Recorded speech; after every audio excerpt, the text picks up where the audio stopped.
watching? Good. We got both lights on. A little bright now. Look at that. Look good. Okay. Let's go ahead and open up with prayer.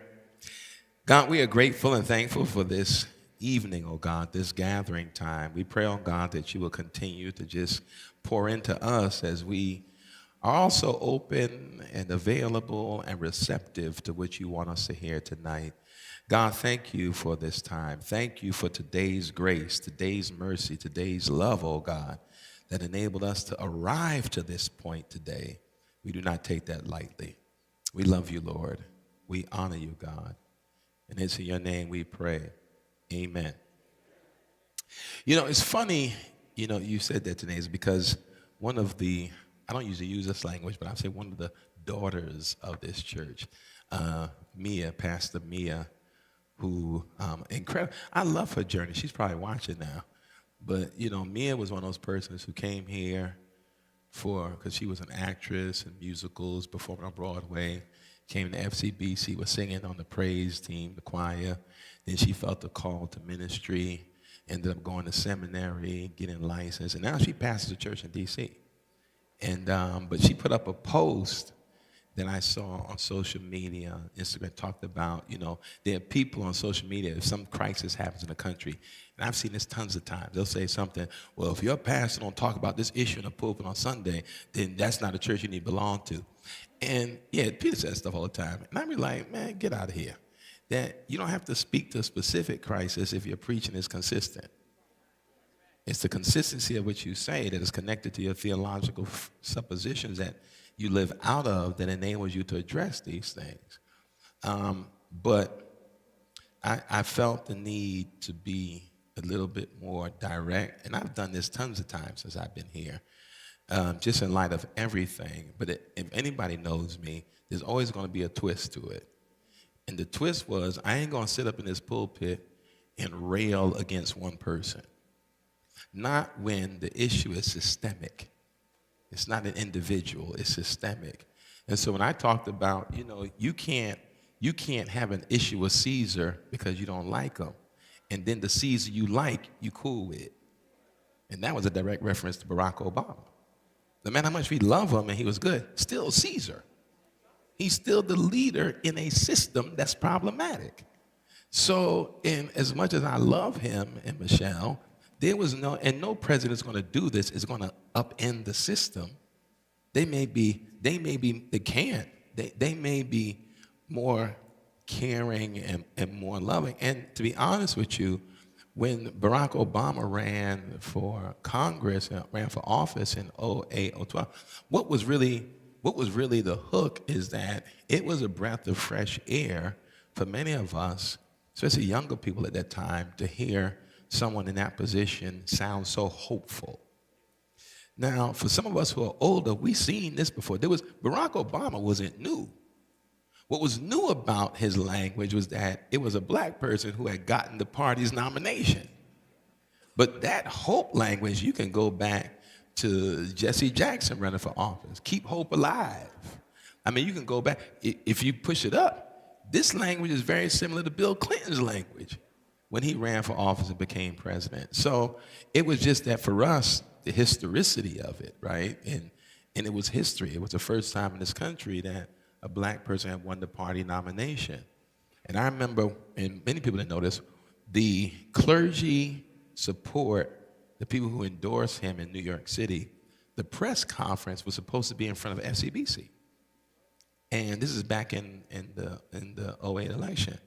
And the person who was his faith organizer at the time, Joshua Dubois, called me, and they had to cancel it because they shifted an event at the Prudential Center where he was going to give a talk. So they had to change, which happens all the time in campaigns.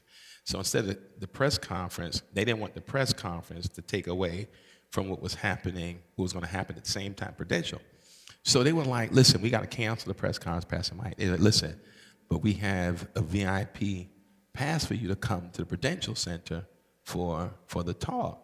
So I get to the Prudential Center, and the people who were talking before he came up to speak was Ted Kennedy, Caroline Kennedy, Robert De Niro. It was all those folk, the liberal crew. And I remember sitting there and was like, this dude gonna be president. And it was because 3/4 of this auditorium were white people. And I was like, I don't think I've seen this before. I ain't see this for Jesse. I was like, this dude gonna be president.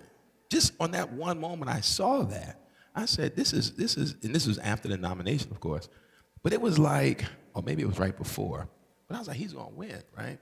So I think the thing is that when I make that statement Sunday about Caesar, and that you can't just, you got to be consistent with your analysis of Caesar, even when it's a Caesar you like, because they still emerge and represent a system that is problematic. So after the sermon on Sunday, I get text messages from people who have my number, who who I'm cool with. And one of those persons was, I get a text on Sunday from Jamal Joseph. We brothers, good friends, we always talk. And he talked about, yeah, he was here. And he talked about the sermon, and he said that analysis is the analysis that people don't realize was the Black Panther analysis. It's the critique of of what you would call systemic sin, but capitalism. You critique the system, that their object was not a person. So it wasn't looking at it. They weren't talking. It was a system that maintains oppression that you have to attack. Because what I say Sunday, Caesars come in different names, in different eras. It ain't this. If you get focused on who's Caesar, you're gonna miss the point that Caesar is supported by and supports a system. And the problem in this age in particular, more so than 40 years ago or 50 years ago, we don't understand the tentacles of this system. We don't realize the inconsistency. So what I said Sunday, I guess this is a review, is that you hate Caesar, but you like Caesar's things. You don't see the hypocrisy. I can't stand Caesar, but I love Caesar's things. Or I love the things that are part of the system. I love the benefits, the trinkets, all the things that capitalism presents to you. So to critique the system is to say, okay, this system is built often on everything is outsourced right now, right? We don't manufacture nothing. And there's a reason why when the current president was talking about bringing back jobs, when I heard people talk about, I'm a supporter because he's going to bring back jobs to America, I was like, one, you're foolish. You're foolish because the only way you're going to bring back jobs to America is for CEOs and corporations. You know what they got to say? Here's what they got to say. We're fine with not making as much money. That's what they got to say to bring jobs back. Because right now, CEOs of some of these manufacturing companies make all kinds of obscene money because they outsource all the work in places where there's no union, there's no regulation for dumping waste, all these things. And so you got somebody over in India making $1 a day for something that you're paying $2,000 for. And you don't see the connection between how you're reinforcing oppression. So again, you cannot critique Caesar and not critique the system that upholds Caesar, right? That means that means you see, when you make that critique, you see something bigger beyond the personal. So you can't now say 2028, we got let's just hypothetically throw out there Gavin Newsom. Let's say Gavin Newsom gets the nomination. Let's say Gavin Newsom becomes the president. The problem is that all of a sudden people are like, whew, we glad he out of there. You just got a new, more benevolent Caesar.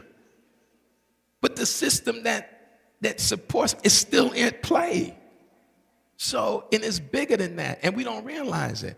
So to me, one of the things that many of you who have been here have heard me say from this pulpit for years is I'm very critical of social media. There's a reason, not just because I hate something, I'm on Instagram at least, but it's because of the damage social media does on two levels, to young people, and it reinforces the system that's problematic, capitalism. So you around here actually thinking that you free. When you ain't free, I don't care how much you be like, I can't stand the system. I can't stand Donald Trump. I don't care. You ain't free. Not when your life is guided by algorithms. You think you free? You think your purchasing choices is a free choice? You've not made a free choice with your purposes. There's something that is being marketed to you, that's being told to you. There's a narrative that says you need this, right? And so that means you're not making free choices. If you get capitalism at its best, if you on social media, there's a whole bunch of them here right now. I ain't gonna ask you to raise your hand because you might be ashamed, right? You can connect your purchases to how much you're on social media. I don't want nobody to raise a hand because I see some of y'all faces right now. You can make a connection between your purchases and social media. Why? Because the minute you look up or say this particular shirt, that algorithm working.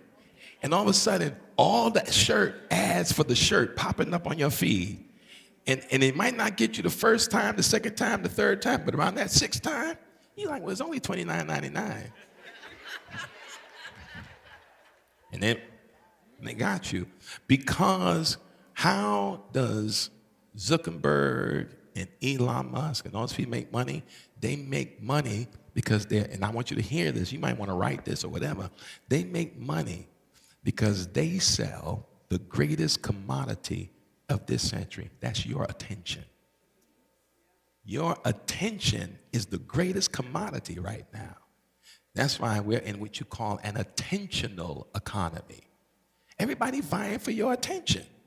All social media, everybody, every company is vying for your attention. That's how Meta makes money. They're paying them for advertisement based on your habits. And the algorithm is reading your habits.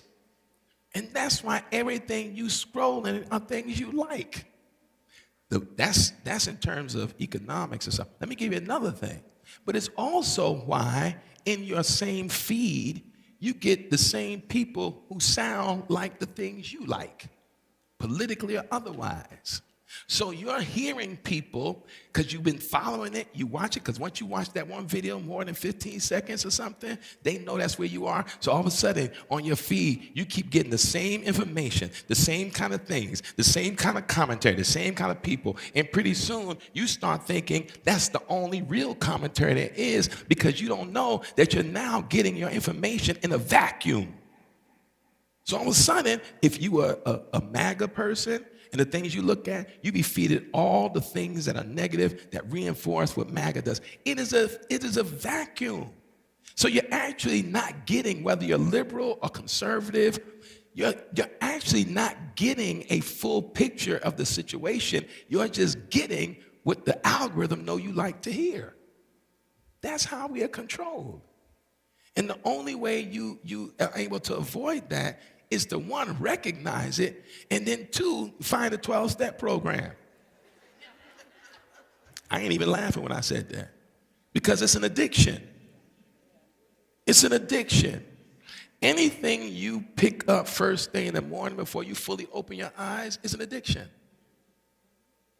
If before you get off your back out the bed, you done scrolled all kind of stuff, you got an addiction. You got a habit. And if your whole life is in it, that's an addiction. And the only reason we don't see it that way is because we think of addiction as substance abuse. Well, that substance is abusive. So we don't look, so somebody can tell, oh, you got a habit. You feel, I got no habit, I'll be on social media. Yeah, you do. Because you display all the patterns of addiction, the behaviors of addiction, right? Number one sign you're an addict. You want to hear the number one alertion? And I ain't going to ask somebody who's battled with substance abuse, but let me give you one of the number one things you're addiction. Ready to this? I'm not really addicted. I can stop.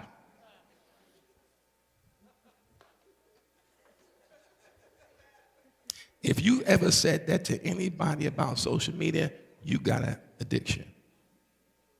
Because it don't work. The problem is we think it's a benign addiction. Well, I ain't hurting nobody. You are yourself. That's why they crash out. But it's because not just crashing out, the mental health challenges of young people, all that stuff, because they are locked in more than most of us. And at the same time, no, this is why there's a deep craving, and for some of our leaders, we heard this, there's a deep craving right now for belonging because they live in such isolation, living on these images and these narratives that are being given to them. And here's a dangerous thing. Many of us are intentional enough to know, to see what's fake and what's not.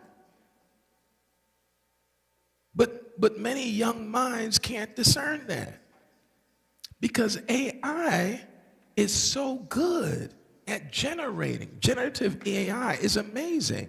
So you have videos that come out, and unless you're actually particular about how you view, you think some of this stuff is real. If I see another video about Area 51 and aliens, I don't care about, like you can go on and, we go on and on down there. But politically, the danger is that you got all these people who've taken a political side based on their scrolling habits and what they watch, that they're constantly being fed things that reinforce what they already believe. And when you do that enough, you start believing that your way, the way you think, is the only way. Right? That's why you say to yourself, for example, some things that seem obvious to you, right? Like somebody want to answer that, or you got to figure out how to work your phone. So you would see the shooting of let's say Renee Good, right? And in your mind, my mind, oh, this is murder. But all they have to do is weave a narrative that gets repeated enough, videos support it, people create content for it, and then you start thinking she's a domestic terrorist. Now, in your mind, this is ridiculous. How could anybody sit and think she was a domestic terrorist? But if you are in an information vacuum, and based on your habits on social media, that's all you look at, you're going to keep getting bombarded with that. And the more you get bombarded with it, you're going to believe what? It's true. That's where we are. That's why truth is difficult right now. There was a moment when postmodernism was a big philosophical thing, and many purists were mad about postmodernism because postmodernism, when I was, especially postmodern philosophy, and I was definitely studied postmodern philosophy. I was a philosophy major, but what people were mad about with postmodernism was that the idea that truth is relative. And people were mad about this idea that truth is relative. But because of course, the hardcore Christian, there's only one truth. No. Now people realize truth is relative, but it's always been relative. The community that speaks the truth you believe. But there is no truth with a capital T. There are many truths connected to the community. Now, I've said this in forums with religious leaders, and they have a fit, because, you're supposed to say, there ain't no truth but Jesus Christ. He's the way, the truth, and life. That's it. Well, that's really ridiculous. Don't give me this one scripture you want to quote, and you don't know Greek, first of all. And then ignore the other scriptures in the Old Testament. God tells the people of Israel, I have children you don't know about. So when God said, I got children you don't know about, who are you to say you're the only child? So it's ridiculous. But when we're looking for a big truth to hold on to, because we notice we need big truth. We need a big truth that, one, alleviates us of responsibility, two, gives us a place where we can lay blame, even if the blame is ourselves, and three, lessens our engagement with ourselves. And there's no bigger deceptive truth than how we've been told to understand God.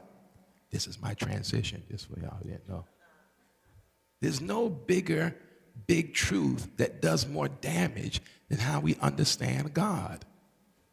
Because if you are a Christian, I'm going to say it's very particular, someone who claims to be a Christian, what we think as a truth comes by way of a person, right? Who's the person? Jesus. Here you go, trying to be fancy. Yeshua, here you go. That was good. Your name, I get you playing on the name. It's your name, I get it. Yeah, I see what you did. That's good. Yeah. But yeah, we Jesus. Now, the beautiful, the masterful thing about Christian orthodoxy that is wedded to imperialism is turning a poor Jewish carpenter into a king. And now you be like King of Kings, Lord of Lords, and you don't even know where that language came from. I think I taught it here last year. That language of King of Kings and Lord of Lords is not a Christian term. It is a Roman term that the Romans borrowed from the Persians, because they called their leader the King of Kings and Lord of Lords. And when Constantine became the Holy Roman Emperor, he borrowed the Persian language of King of Kings and Lord of Lords. And then here come y'all Christians who copying imperialism, and you turned your poor Jewish carpenter into the King of Kings and Lord of Lords. You see? But this is where something I read years ago when my aunt was graduating from high school in 1978. I used to always look at her yearbook. And you know, like in yearbooks, you got quotes from people who were popular. And she had a quote in it they got from her. Her quote, she probably watching now for real. And she probably like, how he remember this? And her yearbook, her quote was, knowledge is power. Knowledge is really power. And the amazing thing about ignorance is seductive. More seductive than knowledge. Because knowledge is something you have to have an appetite for. Right? Ignorance has an appetite for you. And we give ourselves up to it all the time because it's easier, less work. And we love, this is why people who are thirsty for God are also candidates for manipulation. Because you can get a narrative about God that eliminates your need to be responsible. Because think about it, if you think your entire, this is our conversation a few weeks ago, if your entire life is all in God's hands, well, what's in your hands? What are you supposed to do? You just sitting here to receive whatever God, no. Why God? God didn't need to give you that big, intricate, complicated brain for you to be a robot. Don't need that brain if you're going to be a robot. What you need, those protons and electrons firing and pistons going, if God just wants you to comply and fall in line, then be a flower. Be a rose. Don't be a human and don't want to use your brain. Be something that don't need consciousness. Be something that's not aware of breathing. But don't claim to be a human when you just want to be a rose petal. Because God didn't equip the rose petal with you got. And can I tell you how much God trusts you? You know how much God trusts you? God trusts you with the knowledge that you're going to die. No other being knows this until it happens. But the consciousness that God gave you makes you aware. And I'm assuming the hope was that knowing this would make you live differently. That's what I got to believe the hope was. That's what I got to believe the hope was. That knowing you will die will change the way you live. So elephants mourn. Lions mourn. But that part of their brain only kicks in when death arrives. But you know it's coming. You know that when you get to a certain point, whatever that awareness day is for you, where there's a moment in your journey growing up when you realize what death is, different for all of us. But no other entity knows that but you as a human being. See, the real thing, I think, Satan flipped the words according to the story. You know, God doesn't want you to eat of the tree because God knows you'll be like God, knowing good from evil. Man, look, how can God, because then he said, then you'll be like God. I've taught this before, so if you never heard it, hear it again. And even if you heard it before, let it register this time so you don't act like you've learned all you need to learn in TNT. Because I got a bunch of them people out here. I've been coming for 20 years. I know what's Pastor Mike going to say, okay, come up here and teach it. Because then you're qualified to say that. If you can't teach it, you're still a student. Right? Yeah. Good. The greatest trick of the enemy or anyone the enemy uses is to convince you you're not what you already are. Remember, this is why Christianity works so well. You're always trying to aspire to a status that is steeped in impossibility, connected to a definition of your state of lack. And so, you're nothing without God. Wait a minute. I'm actually something because of God. You approaching my humanity from a scarcity mentality. I actually am equipped. I'm actually loved. I'm actually poured into. What kind? Watch this. Isn't it deep? There's a bunch of y'all in here right now. Some of y'all who've come to an awareness. Everybody don't come to this awareness. There's a bunch of y'all here right now knows that if you had any relationship with any person where that person wanted you to be utterly dependent on them, you would be like, this is a dysfunctional relationship. This is too toxic for me. But you think God wants that relationship with you. You think God wants you to be utterly dependent, and you'll say that's glory, but in the other relationship, this is dysfunction. What you say? Right. See, come on, give me the clinical terms. Yes. So all of a sudden, but you spiritualize your inability to think for yourself, reason for yourself, choose for yourself, live for yourself, walk for yourself, talk for yourself. And then you say, but I'm a good Christian. Freeze. Can you imagine that this is going back to the trick of the enemy. God don't want you to eat from that tree in the middle of the garden because God knows that when you eat this tree, you will be like God, knowing good from evil. Wait a minute. But I'm already like God. Wait a minute. The only way that line works is when I'm confused about who I am. So that moment isn't about disobedience to me. That moment is about confusion. Because if they knew who they were, you couldn't trick me to tell me what I'm not when I already am it. It's confusion. And so everything after that is a reflection of the confusion. And the confusion of Eden is not about just disobedience. It's a lack of believing who God intended you to be. Because if you don't believe who God intended you to be, then anybody can tell you anything. So I love that scene, though. It's a beautiful primordial scene. And I repeat this every year, 2-3 times a year, because it's such a beautiful scene in the sense of, and the writer of it makes it so beautiful, so poetic. God was walking through the garden in the cool of the day. I like that. In the cool of the day. And then he was looking around. Where's Adam and Eve? Yes, two. Adam, where art thou?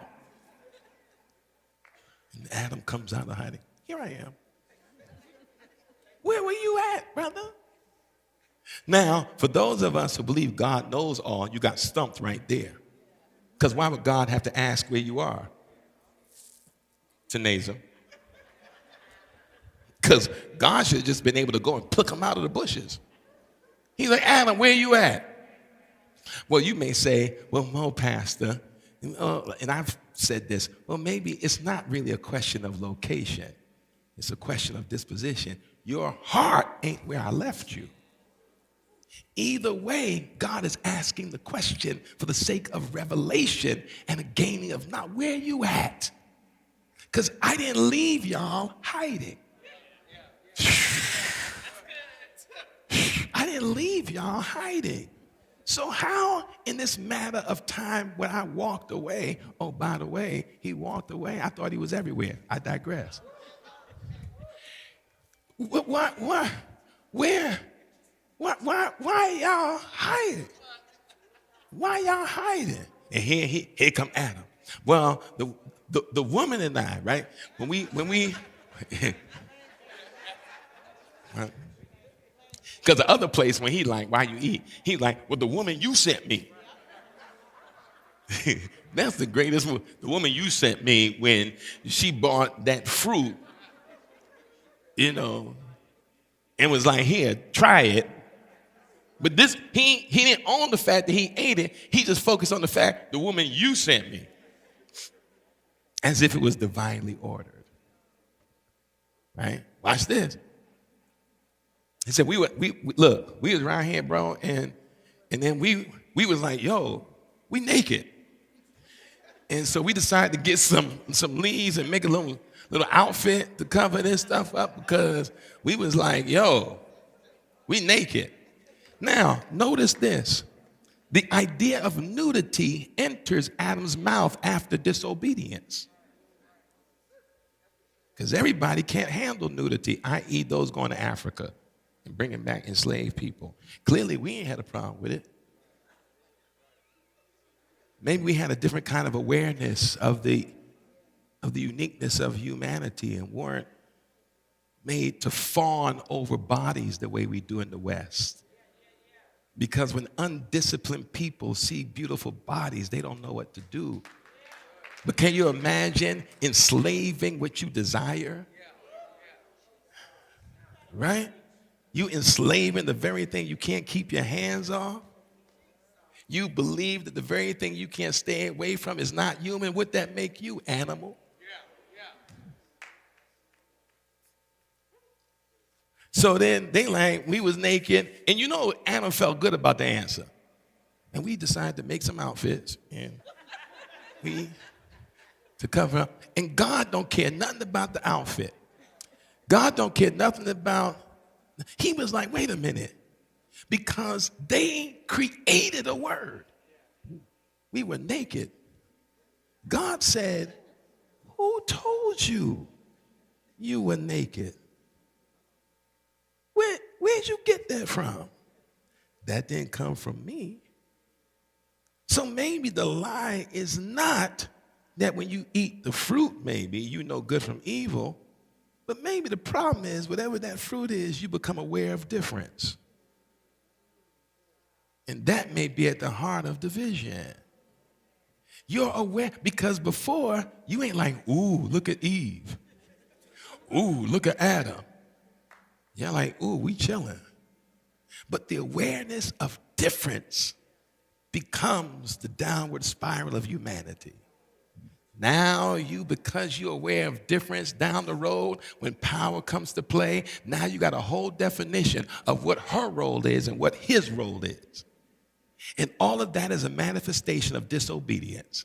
So when you start talking what she's supposed to do, what he's supposed to do, remember, whatever you build from that is a manifestation of disobedience to God, not alignment or order. Because where there's alignment and order, there's also no recognition of difference. So that when you start labeling everybody, out of alignment. Right? But let's go back to the question. If your understanding as a Christian of God is by way of Jesus, then to control you, I have to distort Jesus. I gotta make Jesus the thing that represents the potential towards imperialism and power rather than suffering and struggle. So I have to use language, King of Kings and Lord of Lords. And then I got to say things like he's perfect. And I got to say things like, because Paul backs himself into a corner with this one moment, right? He said, this is what he said about Jesus. It sounded good at the time, I imagine. He said, he was like us in all ways, but was not tempted to sin. Oh, brother, you ain't me then. How are you like us, but you ain't never sinned? Or you ain't been tempted to sin? So now let's do the theological hard work. Ready for the theological hard? Y'all ready for this? Because I really don't really do this stuff because then some of y'all try to run and tell it. Y'all gonna mess it up. Y'all gonna mess it up. Then people be writing me letters talking about, you said, no. the question I'm going to throw out there and come back to later, why do you need Jesus to be perfect? Because watch this. If Jesus is as we are, but is without sin, how could he really pay the price for people he ain't like? Wait a minute. Because to be my replacement, how can you be my replacement if you ain't like me? Yeah, you see, I'm in high cotton tonight. I decided I'm messing with everybody tonight, you know. I remember I preached one homecoming at Morehouse. That's when Robert Michael Franklin was the president. And in the sermon, you know, I said some things. He's a theologian, and it was deep. We had a heavy conversation after my sermon. It was heavy. No, it was. In the bathroom. I went to the bathroom. You know, we all grown in the men's bathroom at urinals. So I'm at the urinal, and President Franklin coming to the urinal next to me. We having a whole conversation about the sermon. Now, I had finished what I had to do a long time ago. But we was having this conversation at the urinal. And he said, he used that language. He said, Mike, you was in some high cotton today. I said, which part of it? You said that God was learning from Abraham. He said, I've never heard that before. I said, well, thank you. He said, that's theologically, that's intense. And what he was responding to was a sermon I preached here, but then I preached it at Morehouse and just kind of made it sound like I was like halfway smart. And I said that maybe God needed to see what Abraham could do to see if God could do it. Could I sacrifice my son?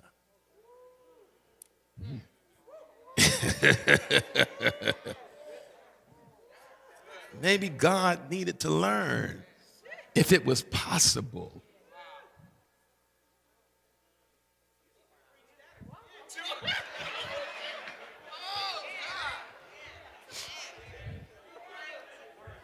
Right? So the difference is that sometimes you can't be afraid to publicly wrestle with what you believe. And I ain't afraid. You know why? Because I was like, if they don't invite me back to Morehouse, I passed the 1 Corinthians, not Morehouse. I can preach everywhere I see you. I can preach everywhere. So the thing is that Jesus, if that's how you came to understand God, watch this. Understand God from Jesus. Don't understand God by what they created about Jesus. Come on now, I want you to stay with me. Watch my transition. Y'all, I'm smooth with it tonight. I'm feeling it. Believe God, let's change it, from Jesus. Don't believe God from what has been said about Jesus. Because most of Christianity is about Jesus, not of Jesus. That's a Thurman line for the record. The whole Christian enterprise is about Jesus, but the Christian enterprise is not a, so we've created a religion about Jesus, but don't follow the religion of Jesus. So you could sit around here and say you're a Christian because look, I believe, look what the ecumenical, the creed. I believe that Jesus, what? That he died for my sins, that he died and was resurrected on the third day, then ascended to glory in the right hand of God the Father, da. And if you affirm all that creedal belief, then you're a Christian. But it don't say nothing about feeding nobody, nothing about helping nobody. That's why some Christian fool can stand and justify ICE because he believes about Jesus, but not of Jesus. That's the difference. Because if your religion is shaped by Jesus' teachings, it sounds different. It looks different. It feels different. It feels like, you know what it feels like? It feels like freedom, which most of us are terrified of. That's why we don't want to make a step without God telling you what to do. And then you get mad when you don't get an answer. And then God be like, what I'm going to give you an answer for? He be like, let me check what I gave you. You got a brain up in here. Do you know how to use what I gave you? See, so that the relationship is not one built on a dysfunctional dependency. The relationship is then built on an amazing gratitude. Because instead of not using my brain, I thank God for giving it to me and being able to use it myself. My gratitude comes because, for me, one of the reasons, because I'm not a tulip. Because I'm not an oak tree. I'm not even an elephant. I'm a human being endowed with tremendous consciousness and awareness. And my consciousness and awareness is activated the closer I am to things that are living. That's why you feel your best when you go to places when you're surrounded by things that are alive. You think it's an accident you like going to the beach.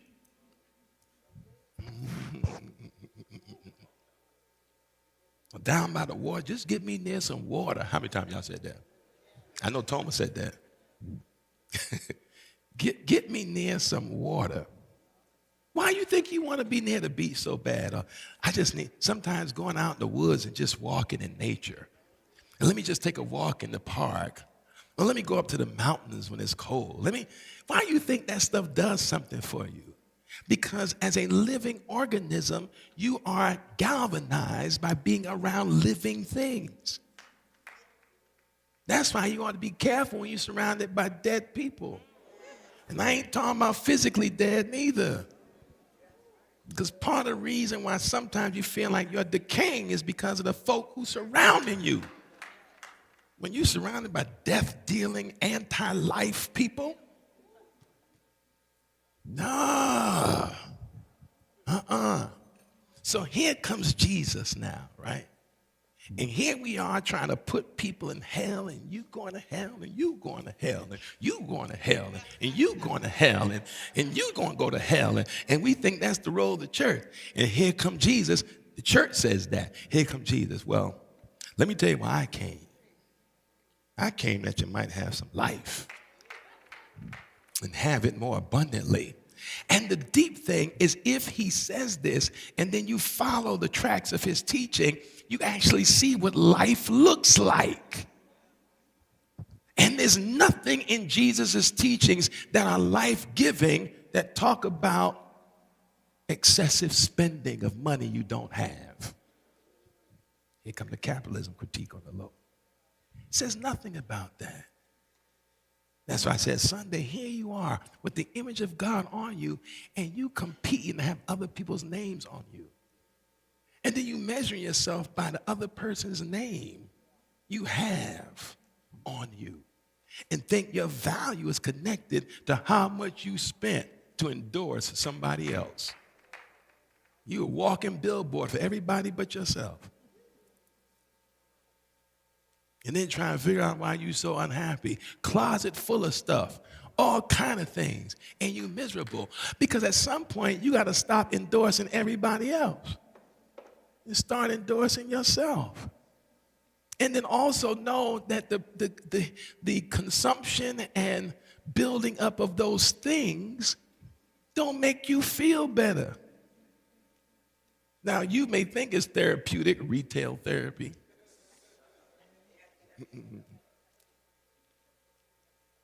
I love when they asked Bob Marley about, are you rich? He said, rich? What's rich?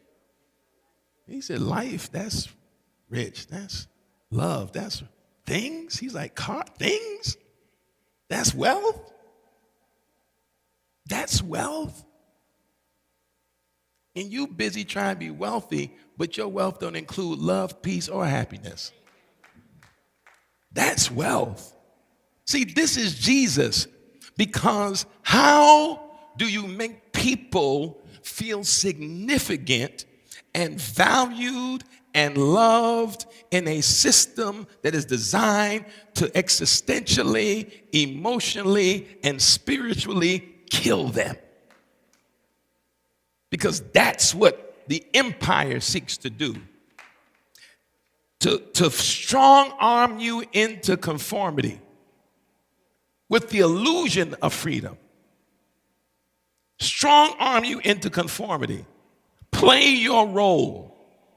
Aspire to do what has already been done. Mimic, copy, imitate. But don't be free, because we can't handle free humans. The system ain't built for free human beings. Because when you're free, we say things like maladjusted. If you don't conform to the standards set by dysfunctional people, then we say, you have a disability. I ain't got no disability. You just ain't used to my kind of humanity. See? So Thurman dares to suggest that if you're going to, the question, I'm going to get to these notes. I'm going to hand them out quicker so we can really go. But Thurman says, what does the religion of Jesus say to people whose backs are against the wall? Because if the religion can't speak to them, it ain't Jesus stuff. Because Jesus wasn't just speaking to them, he was one of them. So what Thurman says is, in order to understand, he don't use this exact language, I'm using part of it. In order to understand the Jesus movement and understand what Jesus was about, you need to know who he was talking to. And he was not talking to the wealthy or the powerful or those in position. The greatest hoodwink is when the powerful make you believe that Jesus was talking to them. And you think that somehow having those things makes you more sacred. Nah. So what he will say, and here's how the theologian put it, that the social location of Jesus is important. Where is he?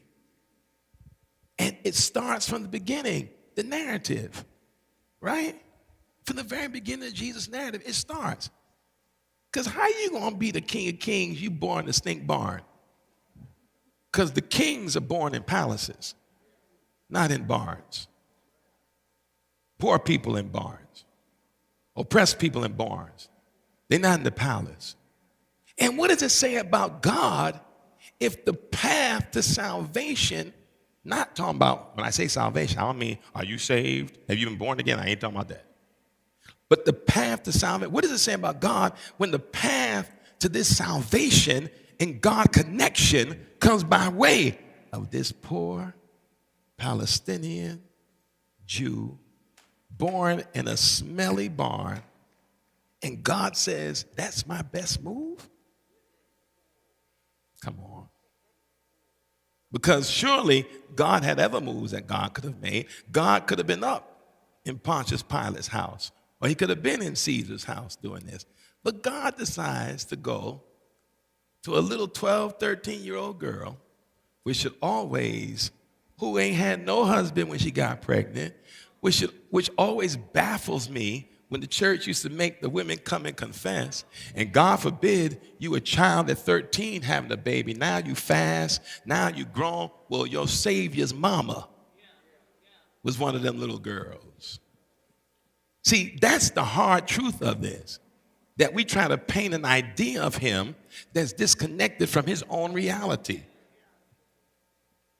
An unwed girl was impregnated, and the child of what you would call an illegitimate relationship is the one you falling out over.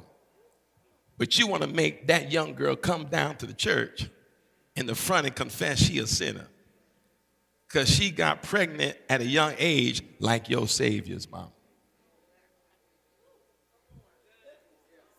I had to say it like that so you could understand the lunacy of it.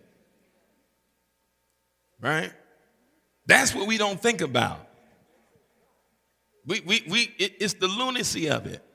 We judge things that Jesus represents. Isn't that deep? We judge the things that Jesus represents. So here you come.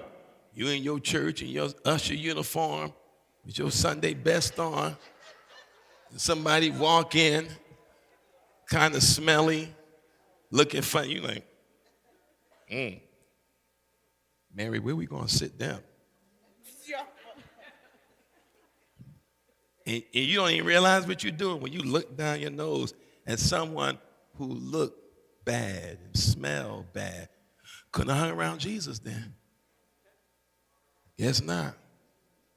You'd have been offended. I mean, clearly. So Thurman begins there. So as these papers are distributed that y'all not going to read, remember, it's like the test. Don't turn it over. Question here and then question there. Get the mic. Yeah, on this side. Right there, yeah. Go ahead. Hi, Pastor. When you were discussing about... I need your outside voice. Oh, sorry. You trying to be cute. I need. Give me the outside voice. Good evening, Pastor. When you were talking about Jesus being perfect, are you alluding to how, or not being perfect? Yeah. Are you alluding to the fact that perfection is based on, the perfection of Jesus was based on the person who wrote it? So perfection is different for everybody. The definition of perfection can be different for anybody. So, how about this? How about trash any definition of perfection? Just trash it. oh, okay. There is no definition of perfection. Well, no, I'm being facetious about what I'm about to say. I got to warn you because you think there is a definition in Scripture of perfection. Can I tell you what it is? It's found in the Gospels. When Jesus, no, that ain't it. That's why you got to know Jesus. You got to be a Jesus freak. Yeshua. You got to be a Jesus freak for this. All right? Jesus says that when you love your enemies, then you can be perfect as your Father in heaven is perfect. You sure you still want to be perfect?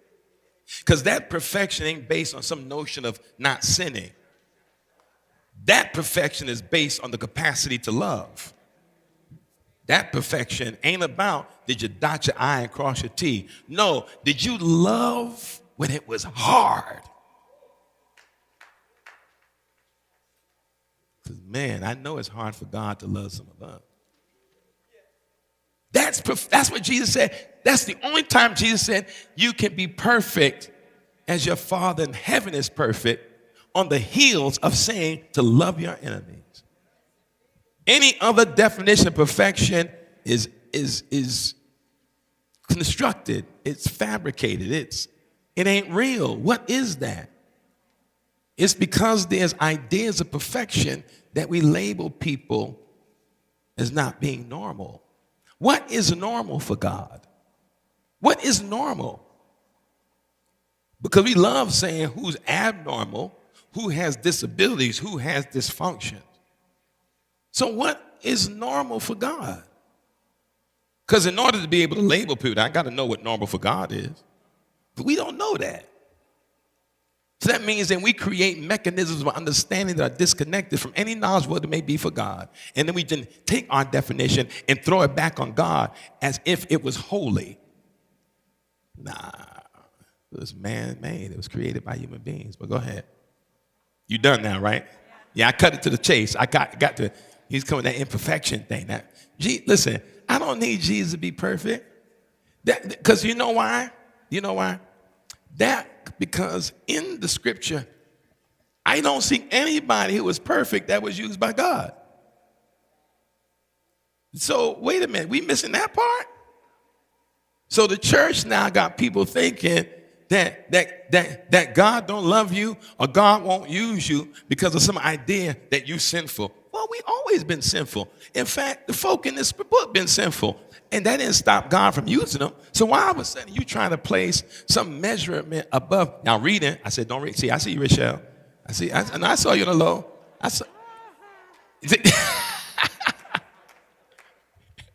So that's it. Okay, go ahead. And then come over here. Real quick, I'm gonna double back to the Adam and Eve story. Oh, yeah, go And ahead. just to give a little context, I grew up a elementary Catholic school girl, and the Adam and Eve story. Put up a little bit more. The You, Adam and Eve story. Use your preaching voice. The Adam and Eve story is the entrance to humanity in its sin. Yeah. So that story has always been triggering for me because I remember being in maybe second grade, and I remember raising my hand saying, well, it's God's fault. They ate the apple. Yeah. Got sent to the office, letters went home. God's fault. Are you crazy? Okay, in Catholic school. But I didn't have the language to explain what I was feeling in second grade. So moving forward, the thing is now that we have permission to ask question of the text, the reason I felt it was God's fault, because one, when you have the lie told by the serpent, and you just said that they didn't have an understanding of who they were, or the lie wouldn't have worked. So in my adult thinking now, perhaps that was a flaw of God. And how I would defend that is because moving forward, when you get to Jesus' arrival, and let's say, for instance, when he got baptized by John, at that point, God declared to Jesus who Jesus was. This is my son. And I'm thinking, wow. Moving forward, this idea of understanding who we are in God's image, perhaps God learned something about the importance of human beings understanding who they are, starting with God.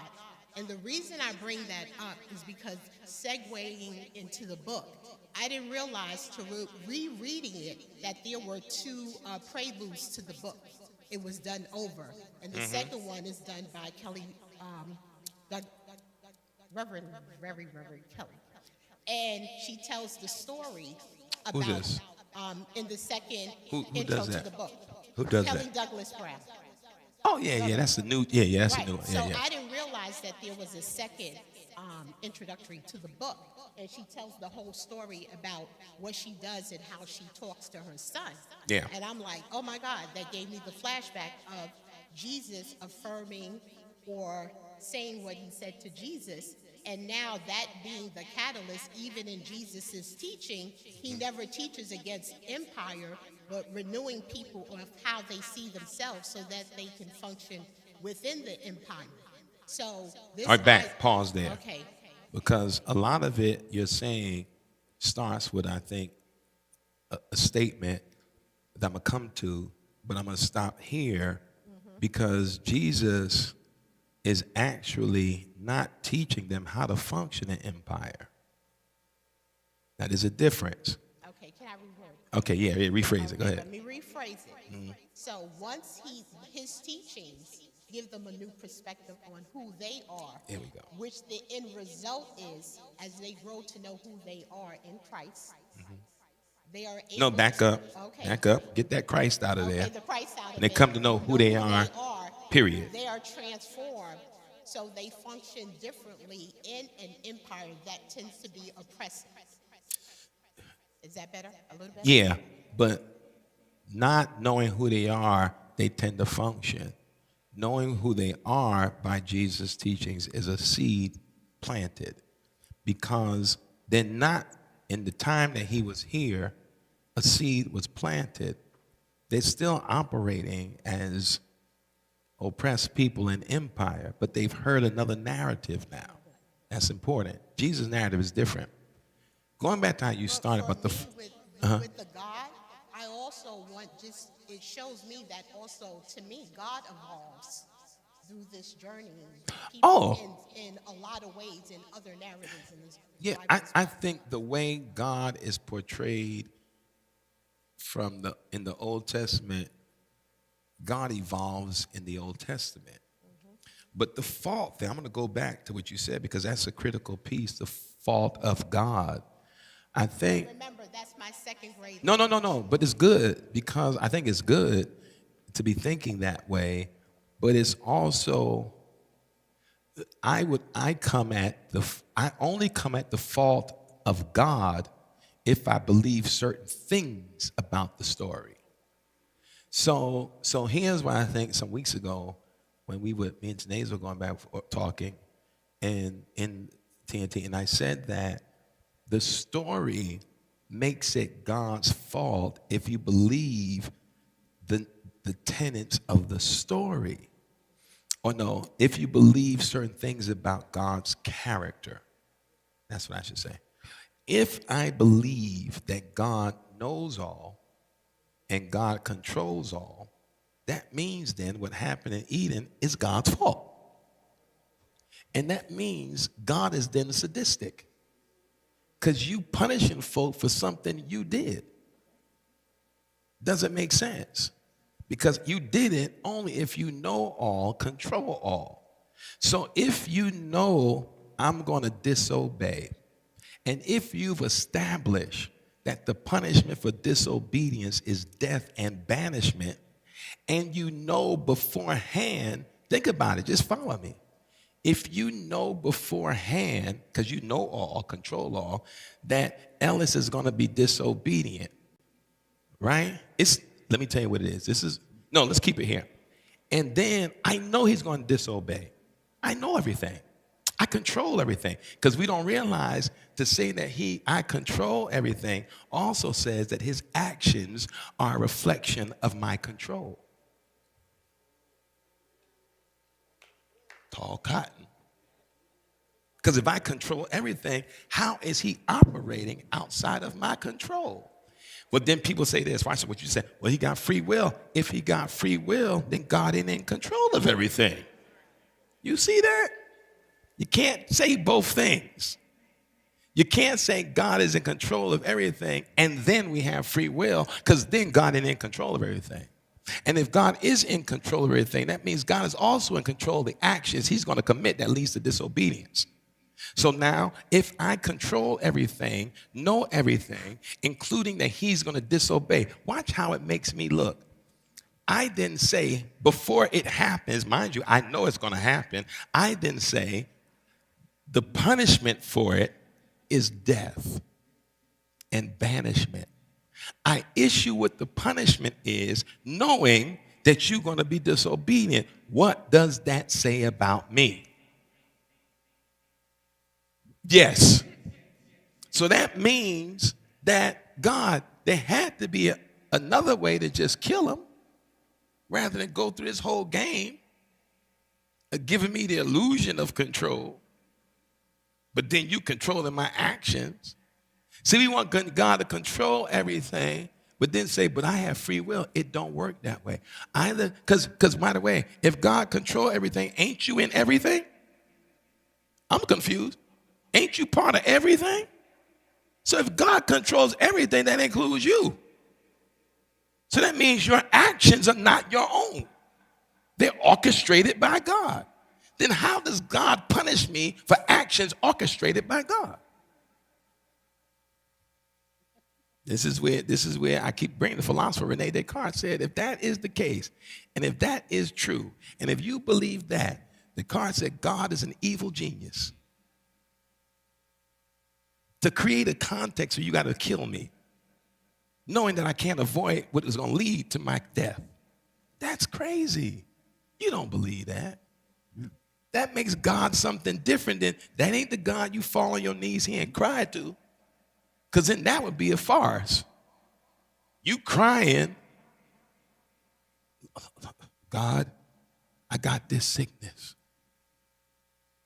You would see it here at the altar. But God knew it was coming. Like you couldn't, God, like 3 years ago, change my dietary habits. You knew this was coming. You ain't hit me to what I need to do for my health. What kind of God is this? You saw this coming and tell me? It don't really sound right when you actually think about what you're saying. Right? I'm going to take Orlando and Mary, and then I'm going to come back to you after we read the thing. So my question is from Sunday's sermon, with the question that was asked to Jesus for paying taxes to Caesar. So I was talking to Minister Kira as well too. Most of the times when Jesus was asked a question, he never responded yes or no, but he always gave a story, a parable. Yeah. What's the reason why it was never a yes or no answer? Because life ain't always yes or no. See, we would love life to be yes or no, black and white. It ain't that. Life is complicated. Why is life complicated? Why do you think? Give the mic for a second, Mary. You be thirsty for the mic. Let it go. I think nothing is perfect. There's no perfection. Say that. Why is life complicated? Nothing is perfect. Huh? Nothing is perfect. No, why is it complicated? That ain't a good answer. I'm telling you that ain't a good answer. Give me some more. Why is life complicated? It's actually simple. Why is life complicated? Because it's full of us.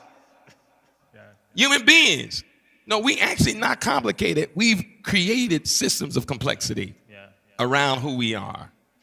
Life really ain't complicated. We make it so. If the way Jesus outlines life, it ain't really that complicated. We make it complicated. Right? Here go complication. Watch it. I got she right here, so I got to use her. Somebody came to me. Jan came to me and said, Mary was talking about me, which she probably was, but she was talking about, and so here I am. Now, Jan told me that, and here I go. I said, here I go. Wait till I see Mary. So I'm going to tell her about herself. Then here I come with Mary. Mary don't know that Jan betrayed her confidence. And then I go, so I heard you was talking about me. What's up with that? Now, her reaction is going to be pure defensive mode. Because two things are happening. One, I confronted her. Two, I confronted her with the truth. She knows the truth. Three, I'm confronting her with the truth that she told Jan that she thought was only between them. So now she's dealing with my confrontation, her defensiveness, and her feelings of betrayal. That's all that she's dealing with at the same time. So now all those things are behind how she reacts, right? Now she decides when you backed in the car like that, only thing you know to do is let me come out swinging. Well, first of all, you ain't going to come to me while we sit here in the church and try to confront me and blah, blah, blah, blah, blah, and blah, blah. And then she going to give me her piece. And I'd be like, well, first of all, we here because you would have shut your mouth instead of talking about me. If you would have been a real woman and say what you had to say to my face, well, first of all, I am a real woman and I can't. I mean, we just going at it now. We going at it, right? That's complicated. Here come. Now let me take the Jesus move. Here come Jan. Mary talking about you. Here come the Jesus move. I don't care. Let her live with the idea that her words matter to me. Because they don't. And the minute I come to her because of her words, I've just released all my power to her. Here it is. I love myself too much to empower you. I don't care. So what? Complexity knocked out. Now here come Jan. Here come Jan. I can't believe you're going to let Mary get away with that. Now, if I don't stay my ground, I could be like, you know what? You're right. Or I can say to Jan, why are you so invested in me and Mary's relationship? What is it about you that has you being a talebearer? See, my response there is based on how I know myself to be versus giving away my control of what I do all the time.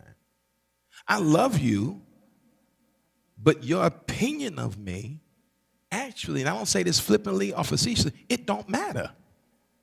Now, I love the fact that we have a relationship, and I love the fact that I love her, and I love the fact that she loves me, but if she didn't, I'd be fine.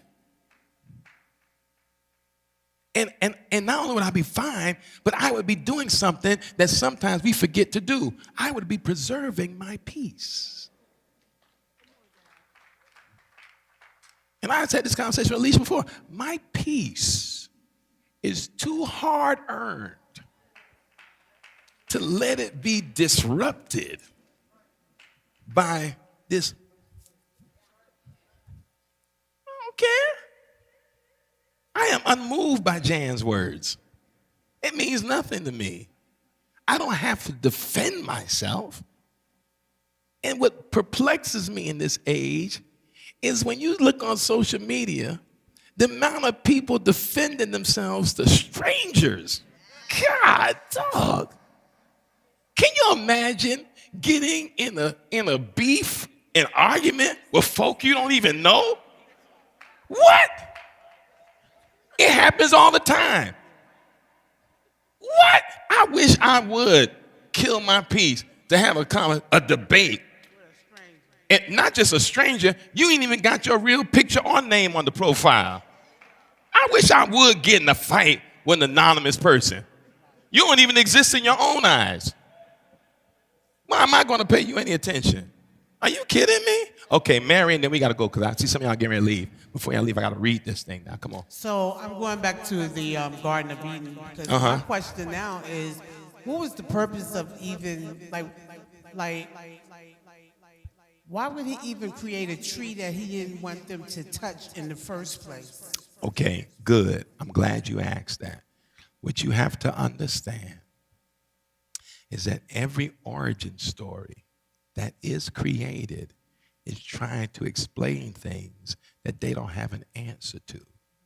Because at the end of the day, this story is still a form of escape from human responsibility.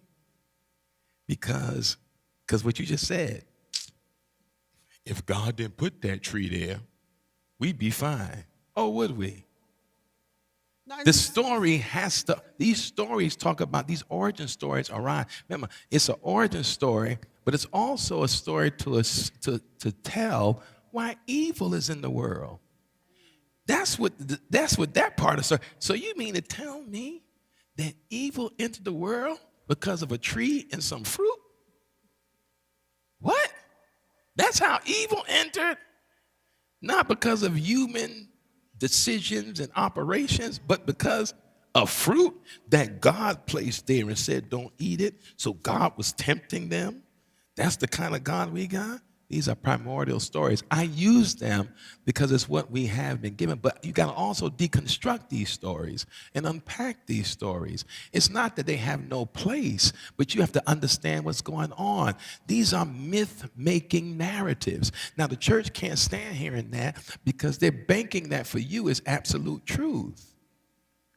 Okay, so I'm gonna read this paper, then I'm gonna hit a little Thurman, and then we're going to do a little dance, make a little, and get down tonight, all right?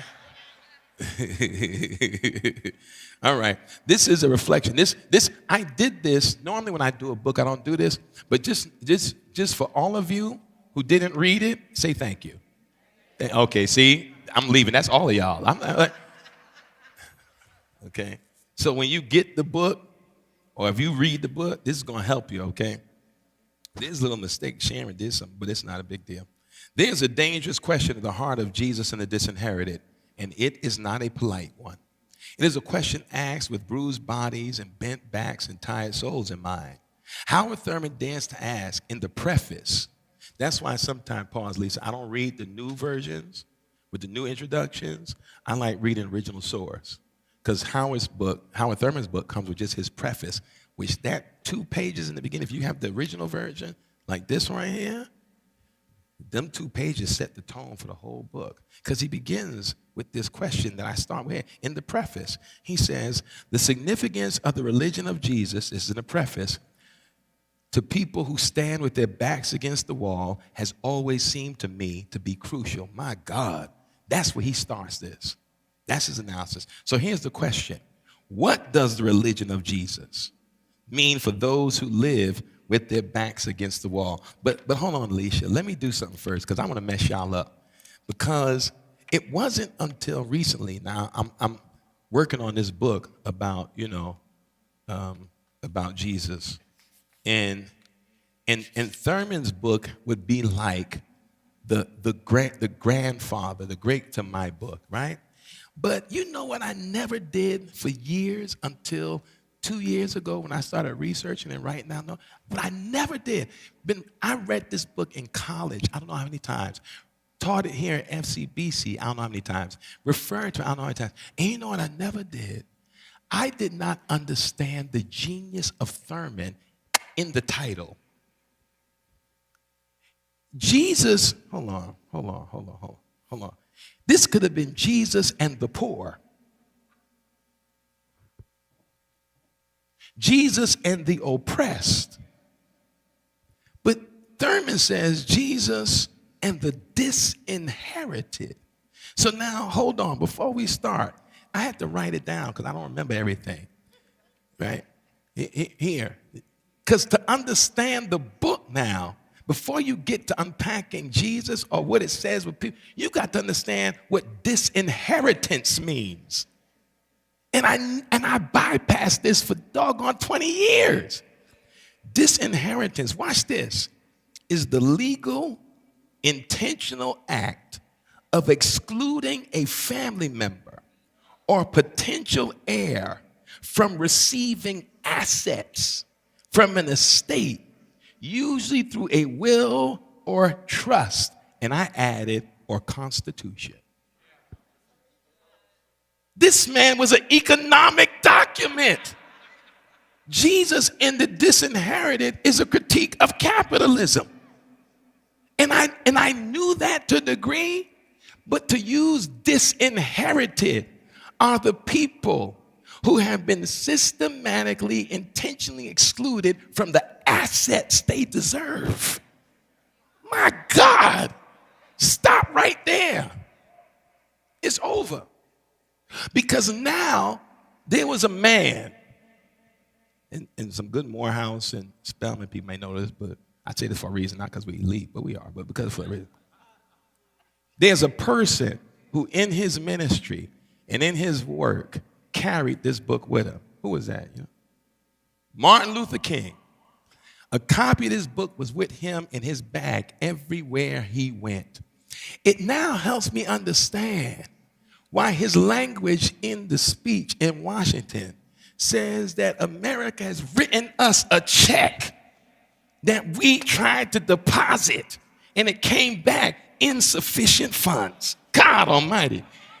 Martin don't make that statement without this book. He understood this book, that America, the Constitution, has written a check about equality and access and who's human that excludes us. So it's not about us. He said, and it came back insufficient funds.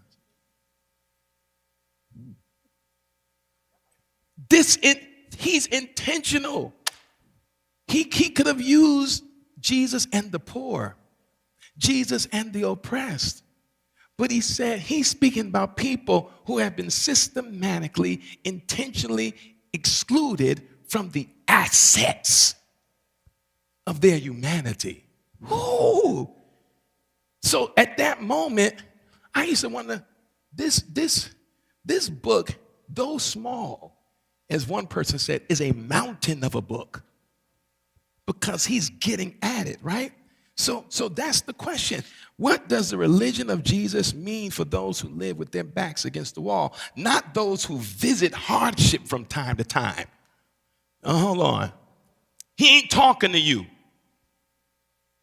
He's saying, what does he have to say? Not you who know where all your meals coming from, who know where you're going to go tonight to sleep, who got clothes in your closet, and not from time to time you get disappointed because things don't go your way. You ain't the disinherited. Not you, right? Not those who can opt out when things get uncomfortable. Because there's some folk, let's use the racial issue. There's some folk who can become unblack when they choose. Or could be with you, but so far. Okay? But those for whom vulnerability is not a season, it is a condition. That's who he asking. And when he says, what does the religion of Jesus say to these people? In other words, what was Jesus saying to himself about him and his people? Thirdly, begins by reminding us that Jesus did not enter history from the walls of power. Jesus was born into a people who knew what it meant to be watched, taxed, controlled, and dismissed. He was a poor Jew living under Roman occupation, politically powerless, economically precarious, and socially suspect. In other words, Jesus knew the texture of fear before he ever preached a sermon about faith. This matters because too often Jesus is presented as neutral, as though, we need to work on our soul salvation without social engagement, that we need to just be saved. We need to be personally saved, but not talk about communal transformation. We make Jesus a figure of personal religion. Get yourself together. Make sure you're right with God. That ain't how Jesus' preaching and teaching begins, right? He says, in other words, no, let me go ahead. Oh, he is portrayed as if he is above the fray. I'm beyond all of this white and black stuff. I'm beyond all this politics. I just focus on Jesus. Get out of here. I'm going to tell you why in a minute, all right?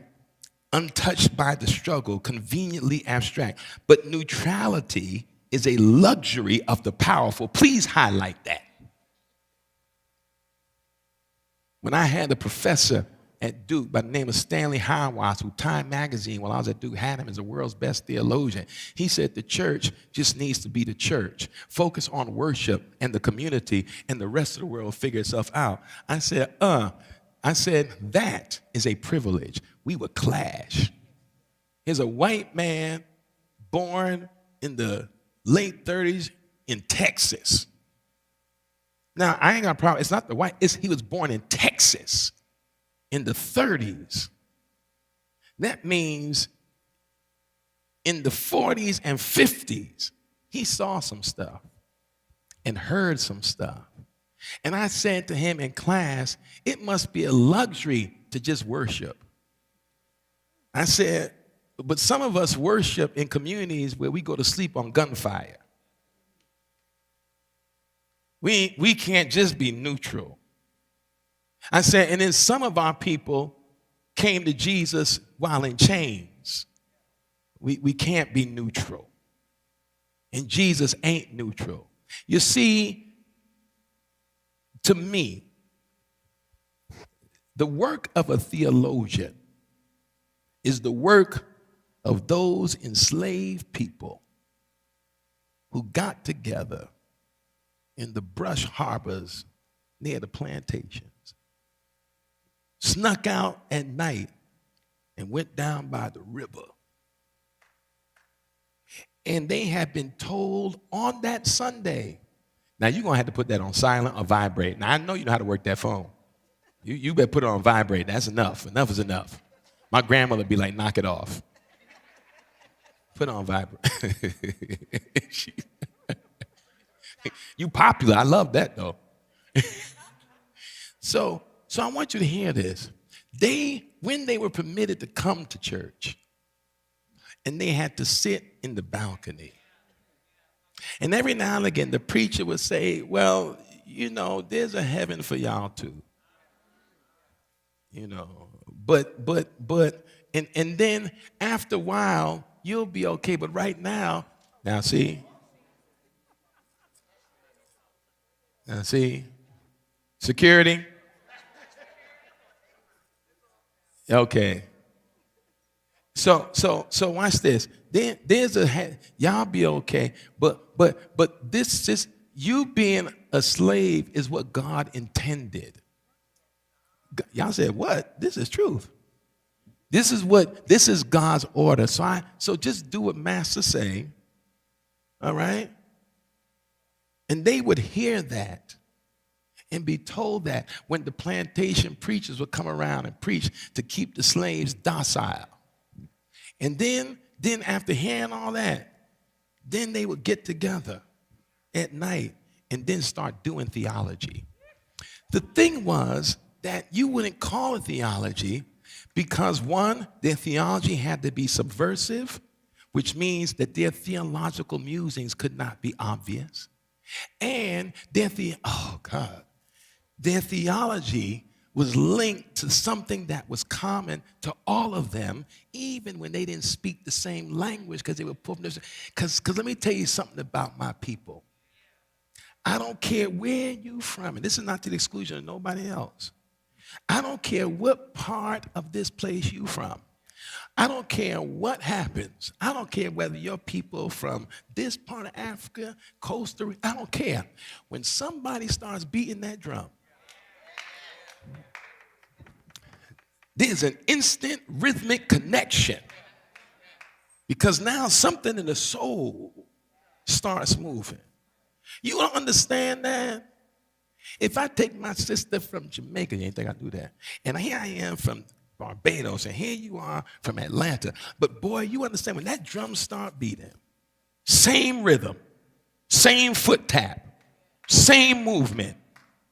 They understood that the commonality was our syncopated movements that communicate. So they would get down there in that brush harbor, and then think about what they would form. 360 degrees. They would form this ring shout, and they would move in this thing and start singing these songs in the same rhythm, right? With 3 circles and 6 dimes. Y'all get that later when you get home. And then they would be thinking about what they heard in that church. And then they would look around in that thing and be like, I got shoes.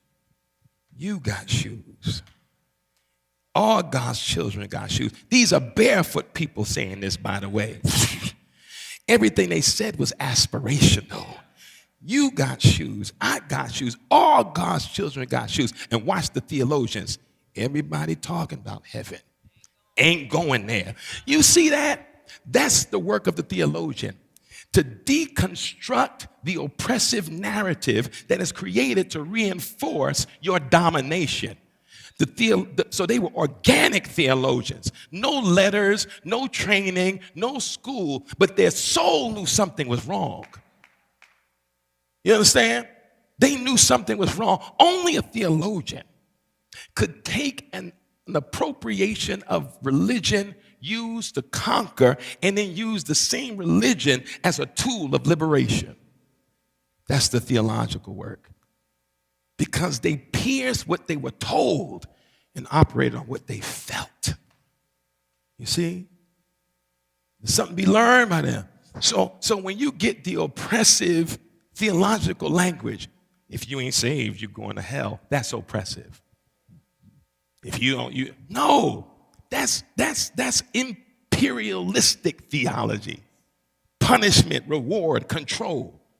Right? Now watch, okay. Whew, okay.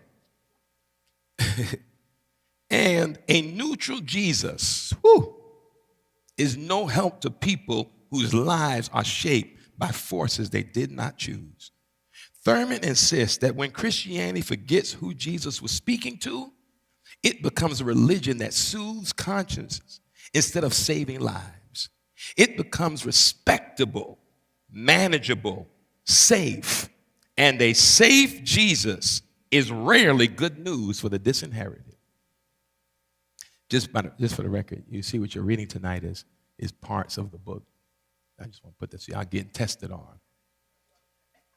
The genius and the discomfort of Thurman's opening chapter is that he exposes how religion can be used to pacify the oppressed while blessing the systems that crush them. He refuses a faith that tells people to endure suffering without questioning why suffering exists in the first place. He refuses a gospel that preaches heaven while ignoring hell on earth. And yet, Thurman does not turn Jesus into a slogan, which I can't stand, or a weapon. Pause. Part of the problem of activist use of social media is the sloganization of everything. And when you create slogans, slogans can always be co-opted because it can be language that can be shared. What do you mean? Black Lives Matter. Then all of a sudden we had Blue Lives Matter. That slogan. How do you count? So watch this. How do you counter if your humanity is not honored? You don't set up the same system of exclusion in your language. If you're being excluded, you can't counter exclusion with exclusionary language. So people got mad with all life matters. You shouldn't have been. Because all life matters captures everything. And you think that all life matter is the negation of black life mattering. But if all lives matter, it ain't just black life that matters. This is why, let's go back to my friends, the Black Panthers. When Fred Hampton, I hope people caught this. I'm going to say it again. 21-year-old Fred Hampton ain't killed because he's walking around with a leather jacket, a beret, and a gun. He's killed because he said, black power to black people, white power to white people, yellow power to yellow people, red power to red people, all power to all people. That right there assaults exclusionary language. Because now what you're saying is that we all need to be empowered, not one over the other, because the hierarchy of power is capitalism working. You see? That's capitalism at work. Okay. As one who speaks, I'm sorry. Where am I at? He does something far more radical. He presents Jesus as a companion of the disinherited, as one who speaks to their fear, their anger, their temptation to disappear or to strike back. This Jesus does not, forgive this sentence structuring, this Jesus does not ask people to deny their pain. He asks them to guard their souls. Stop again, underline that. Because the tragedy is not, I'm going to say what I said it, and I said it on Sunday. The tragedy is not that Caesar controls. The tragedy is when you want to be like Caesar. When anybody saw Gladiator 2 with Denzel? That was good, right? It was all right. It was good. But can I give you this? I loved it for one line, and it was a Denzel line, too. I'm glad he put it in him saying it. Denzel said, phew. This is when you know, now he's in Rome now. This is when you know the empire has you. He said, what is the dream of the slave? That's the question he raised. And then the person said, to be free? He said, no, to have your own slaves. In other words, when the dream of the slave is to be like master, that means they got you. They got you. Because that means you will maintain their system of oppression. That's the dream, he said, of the slave. Powerful. So that, let me give you the Pastor Mike's version. You can't stand Caesar, but you want Caesar's things. Don't work that way. Right? Okay. The greatest danger and here's what it is. Because the greatest danger facing the disinherited is not only external oppression, but also internal captivity. Fear that shrinks the spirit, deception that teaches people to lie about who they are, hatred that promises power but poisons the heart. Chapter 1 sets the stage for a Jesus who is not interested in making people compliant, but in making them free. Free enough to resist without losing themselves, free enough to stand upright, even when the world is bent on keeping them down. So, chapter 1 asks us to wrestle with an uncomfortable truth. If our version of Jesus never troubles the powerful and never strengthens the disinherited, we may be worshiping a distortion. Please underline that. If your version of Jesus never troubles the powerful and never strengthens the disinherited, we may be worshiping a distortion. The question before us is not whether Jesus is relevant, because this is why so many people have left the church, why so many young people don't want the church, because in many of our churches, we are worshiping a distortion. A distortion. A distortion that validates people's bigotry. All right? So I'm going to say it again. The question before us is not whether Jesus is relevant. Jesus is always relevant. The question is whether we are willing to encounter the Jesus who speaks from the margins, who disrupts polite faith, and who insists that religion must touch real lives, real bodies, and real suffering. Because for those with their backs against the wall, Jesus is not an idea. Jesus is survival. Jesus is dignity. Jesus is the quiet but stubborn insistence that oppression does not get the final word. So watch this. If you preach what Jesus preached, you don't have to talk about Caesar all the time. Because, let me, okay, I'm going to put it out here, then we're going to get out of here. I'm not being judgmental. I am being critical. Now, you got to follow me on this one. And my preachers in here, you got to follow me on this one. My seminarians, you got to follow me on this one.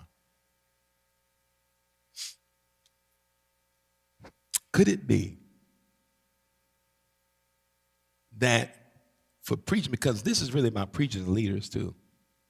I debated whether to put that in print. I'd rather say it, and then y'all be like, I could be like, I didn't say that. And then tell Ian, don't post this on YouTube. No, I'm joking. All right.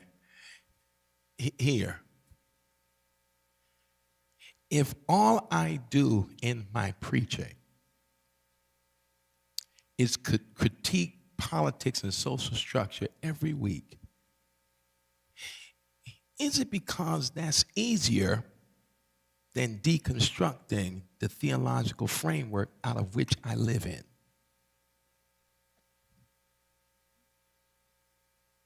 It's easier to talk about social justice than doing theological deconstruction.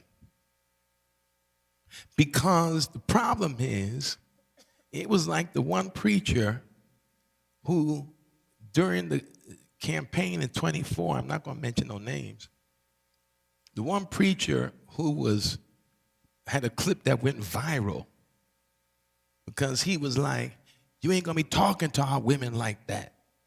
You ain't going to be talking about black women like that. And I'm standing here with Kamala and da-da-da-da-da, and we ain't going to let you talk to black women. He went on, and that thing went, I ain't going to mention it, but it went super viral, right? You ain't going to talk to our women. So mind you, this is a preacher standing in a pulpit,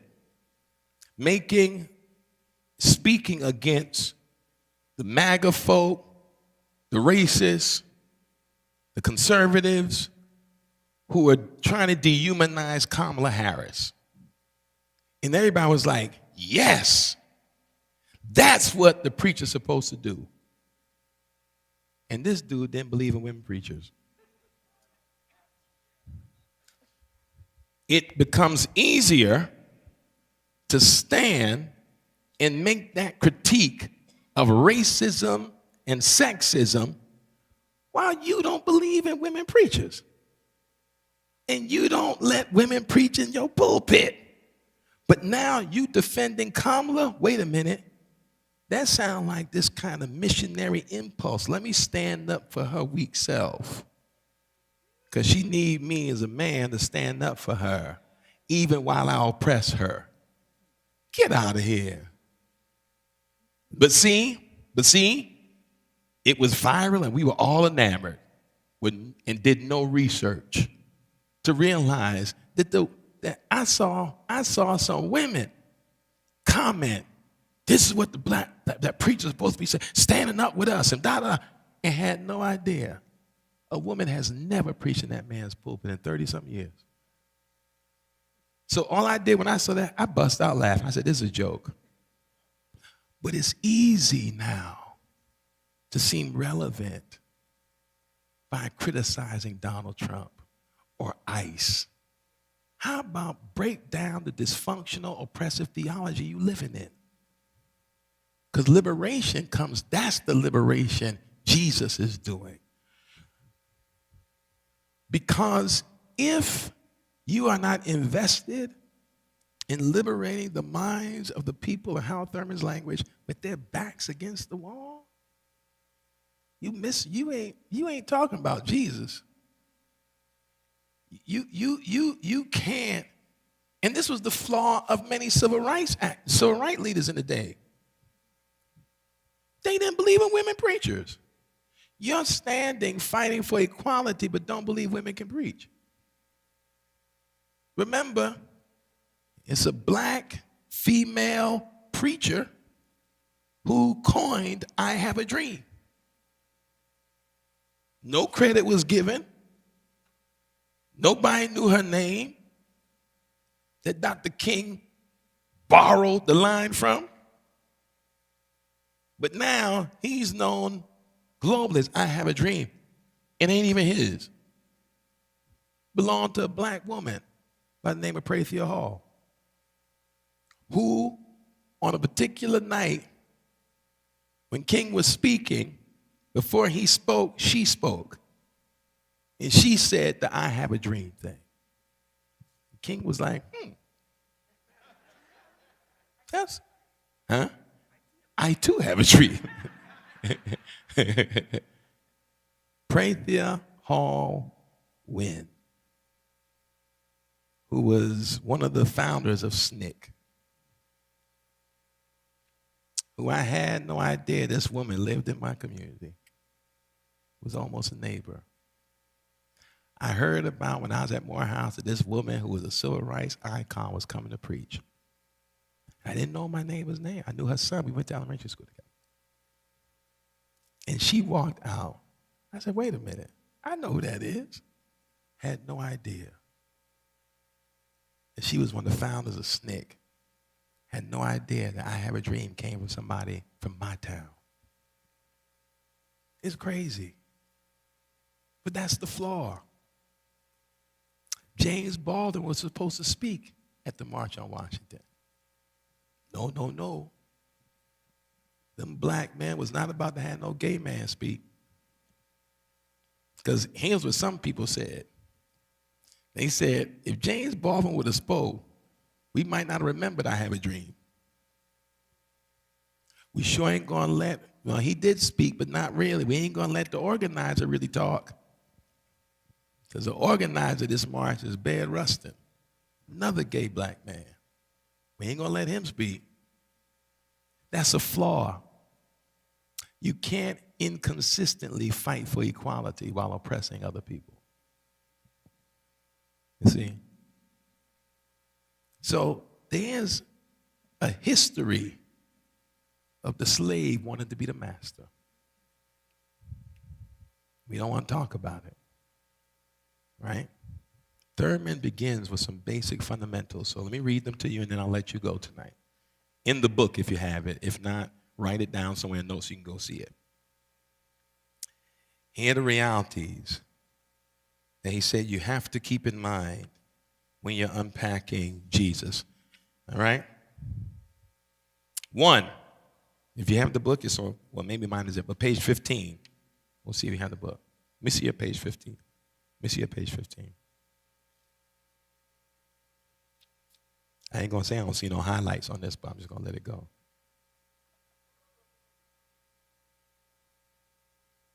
No. See, I got the original version. I got the original version, so it's going to be. Okay, let me tell you what my page 15 says. And those who might have this version, it may be later on down the road, but I'm going to raise it. Nobody probably has this version right here. Let me see your version, E. No, yours is different, actually. No, yours is different from hers. Oh, it is the same as hers, actually. Hold on. Hold on. I'm trying to find the exact page. I can't even find, I'm in a hurry. I can't find. Hey, let me just start here. On my page 15, you can find this in these other versions because nobody probably has this version. This is a reprint of the original. Let me, oh, no. Hold on, I can find it. Hold on, I can find it. Let me see a version.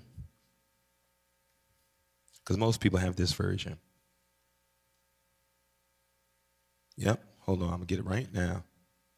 Okay, it's page 5 of the other version. Page 5, let me see your page 5.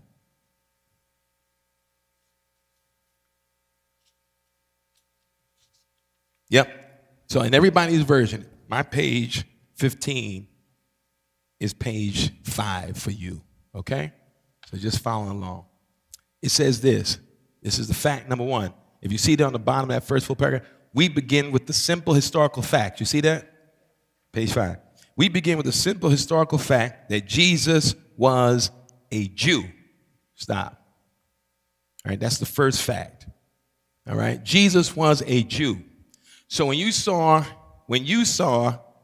folk in Charlottesville marching, racist marching with the Christian flag and the American flag, right, saying this, Jews will not replace us. Wait a minute. Wait a minute. You got a whole flag, Christian flag, based on who you believe is the founder of Christian, Jesus. Thurman was like, wait a minute. You saying Jews will not replace us, and you are marching under the banner created to honor a Jewish person.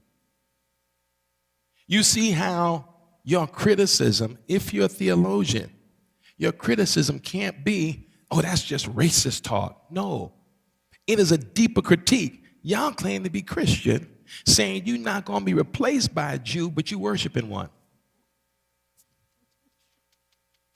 Inconsistent. All right? That's historical. So if you turn the page, it would probably be your page 7, the first full paragraph. The second important fact, right? That's your page 7. It's 6 for y'all? Okay, so what's your version? Okay, so it may be bottom of 6, top of 7. Here's what it says. The second important fact for our consideration, simple. Jesus was a poor Jew. Now, you would say that. Why we got to say that? Because Pharisees weren't poor. And yet they were Jewish. Tax collectors weren't poor. And yet they were Jewish. The Pharisees were used by the empire as a buffer between Rome and the poor Jews. The tax collectors were given the freedom by Rome to enrich themselves by overtaxing, and Rome didn't care.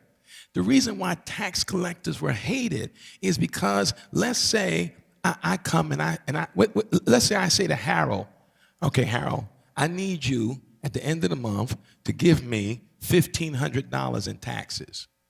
You got to give the empire $1,500. By the way, I don't care what you collect. Give me my $1,500. He could collect $4,000. In Rome, I give him permission to tax any number he wants as long as you run me my money. So tax collectors were hated because they had imperialistic permission to take advantage of the people. So that's why Thurman has to say he's a poor Jew, because there were some rich ones. Okay? These are all things that are critical. Now, turn, bottom of the page, your page 7. Hold on. Okay, 3. The third fact is that Jesus was a member of a minority group in the midst of a larger, dominant, and controlling group. All right? Remember, in 63 BC, Palestine fell into the hands of the Romans. Wait a minute. This is the part that people don't get. Palestine is the region where Galilee is, Nazareth. So when you hear poor Palestinian Jew, be careful, because the very place that has been demonized right now is where Jesus is from. Palestine, which we call Palestine now. All right?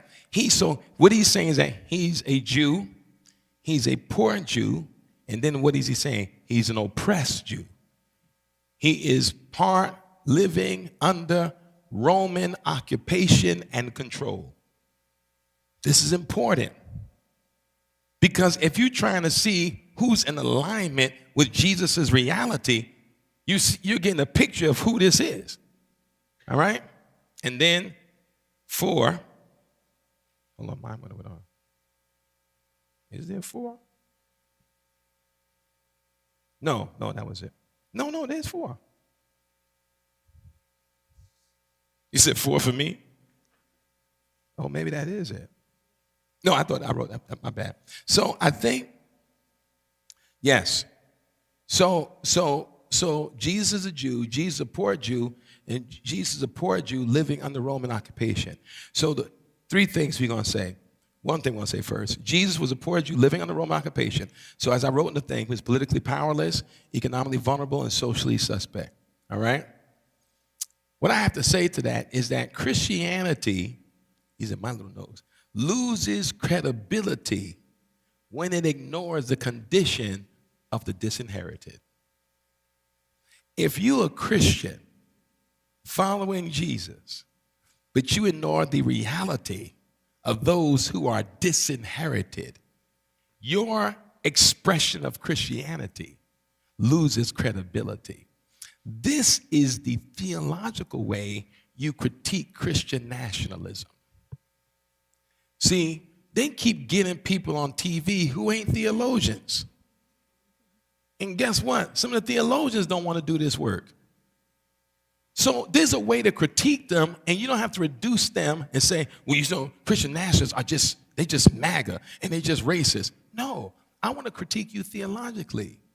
Your expression of Christianity is under suspicion because it does not line up with the social reality nor the preaching of that poor Palestinian Jew. That's why your version of Christianity is lacking, because your version of Christianity is in alignment with empire, not the oppressed.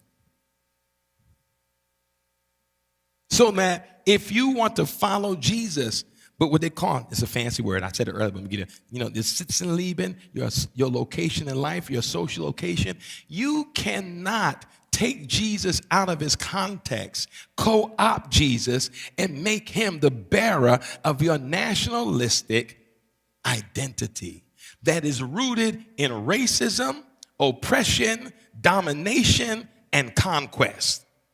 You can't make Jesus the poster child and then get up there and say, like Kirk's who died wife, you know, we just want to spread the love of Jesus.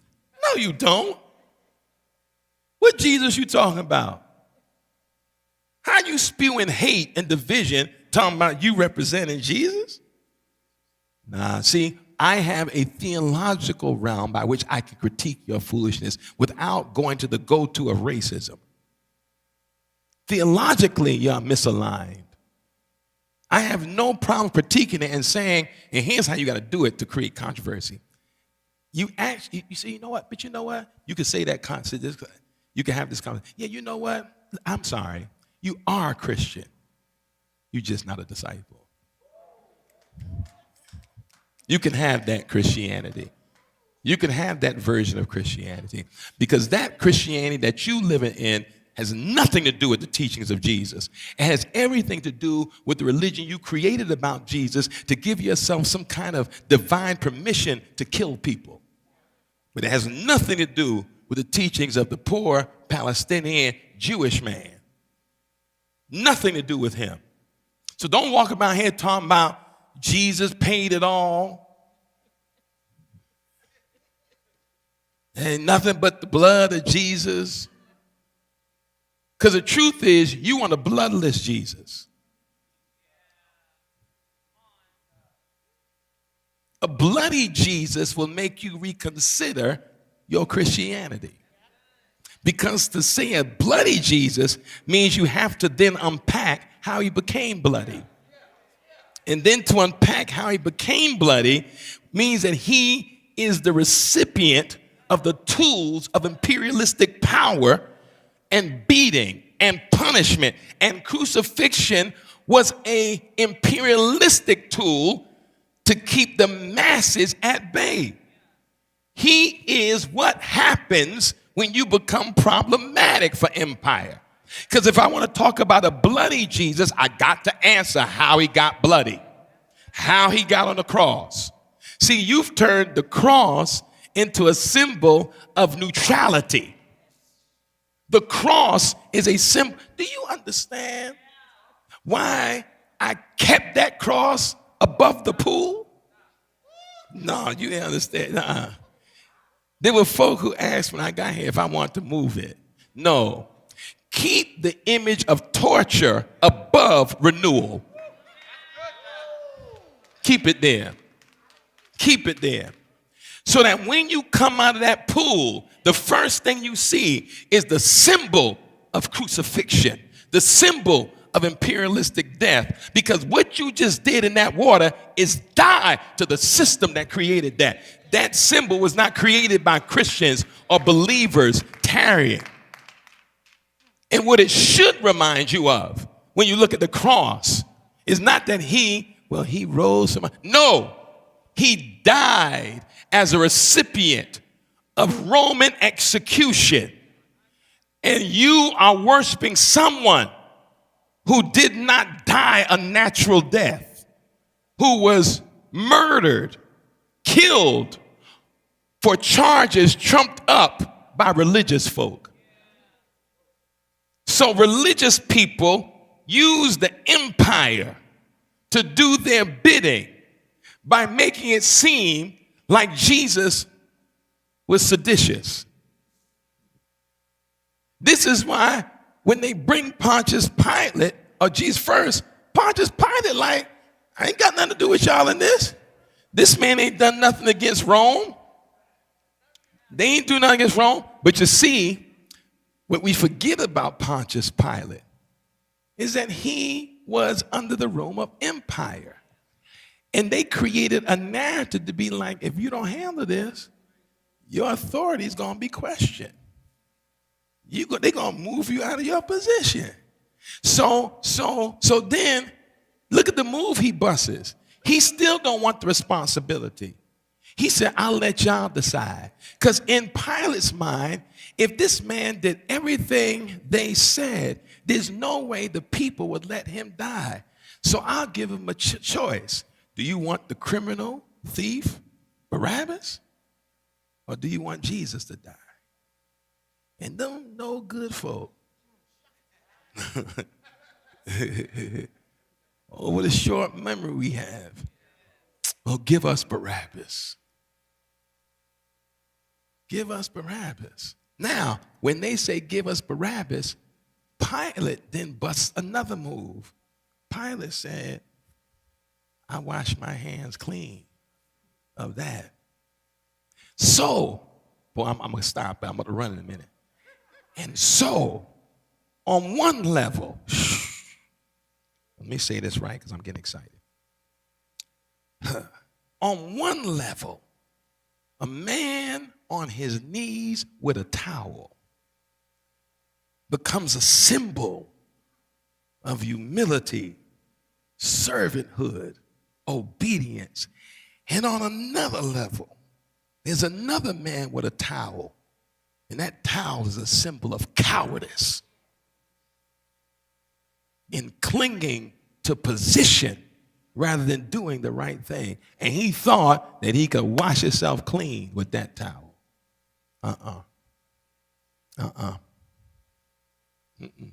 So the reality is that in that first chapter alone is the tools you need yourself to critique the religious insanity we're witnessing from Christian nationalists. In that first chapter alone. But if you don't have it, get the book. I give you a pass this week, and I gave you that document. But what you're going to see over the next few weeks is how Thurman masterfully critiques America without mentioning it. This is brilliant. And I'll close with this. He tells a story of when, I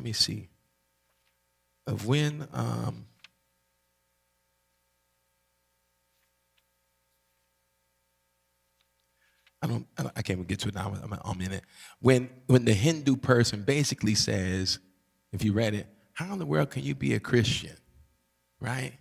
When Christians have lynched your people and murdered all that stuff.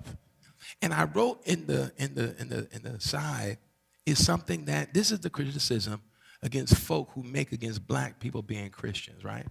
And they'll say this is the white man religion. I mean, like, man, shut up.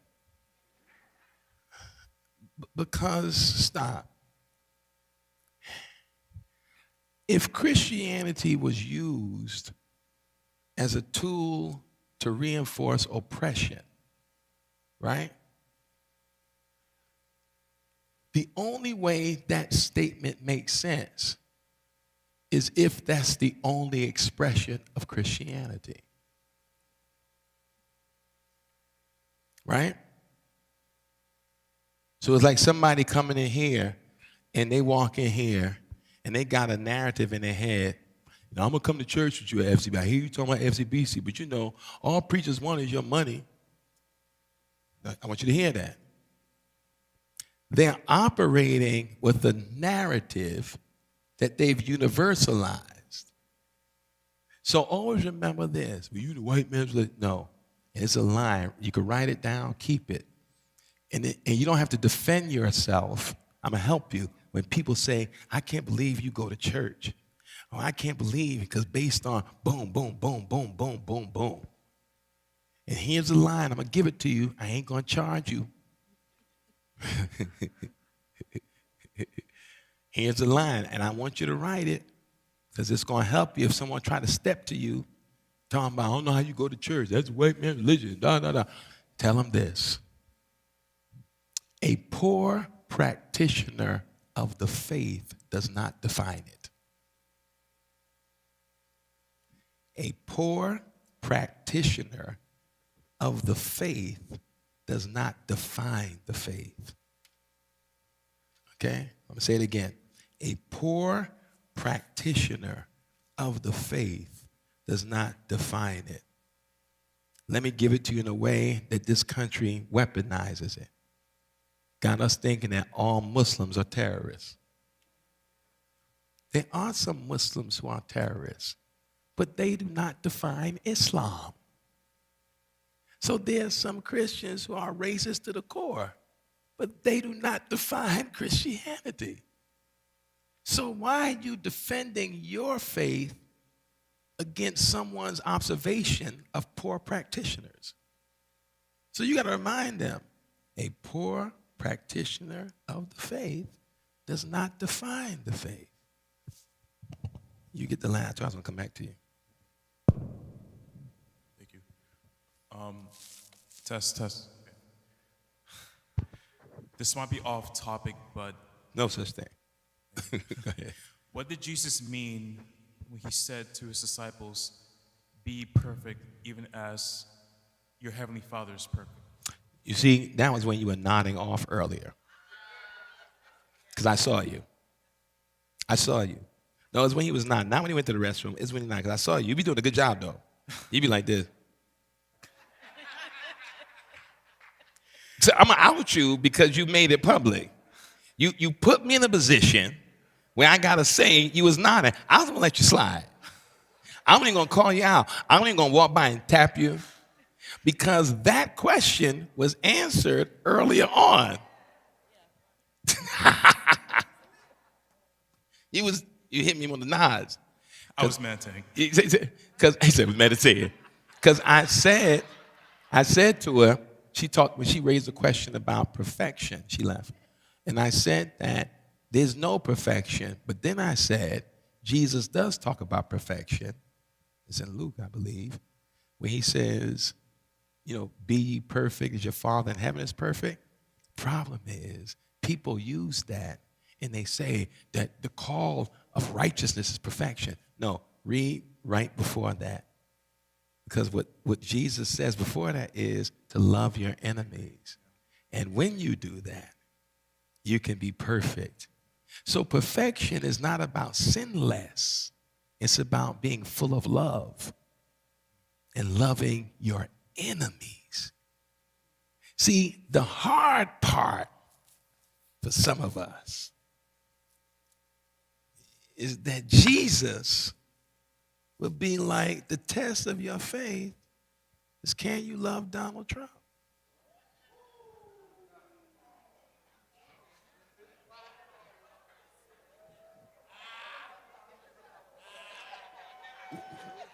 Now watch this.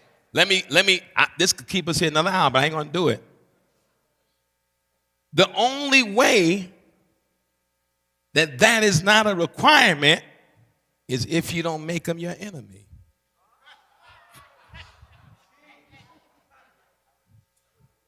But if you make him your enemy,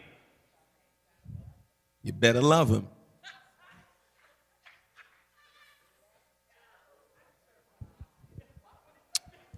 Now, no. Let me tell you why. I'm going to tell you why. It's deep. This is why. Tell me your name. Sherry. This is why discipleship ain't easy. Right. And Christianity is. Okay. I follow you. And let me add this to it. It is difficult, right? But for me, I'm understanding a few things. Love does not mean condoning your behavior. Right. And love does not mean giving you a pass.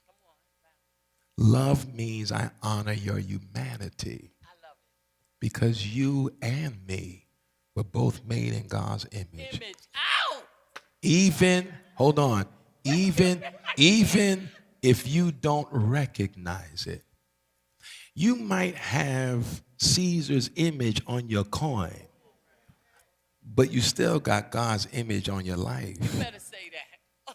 And so I can love you because of that. Yes. But secondarily, I'm not saying you Trump, you representing Trump right now.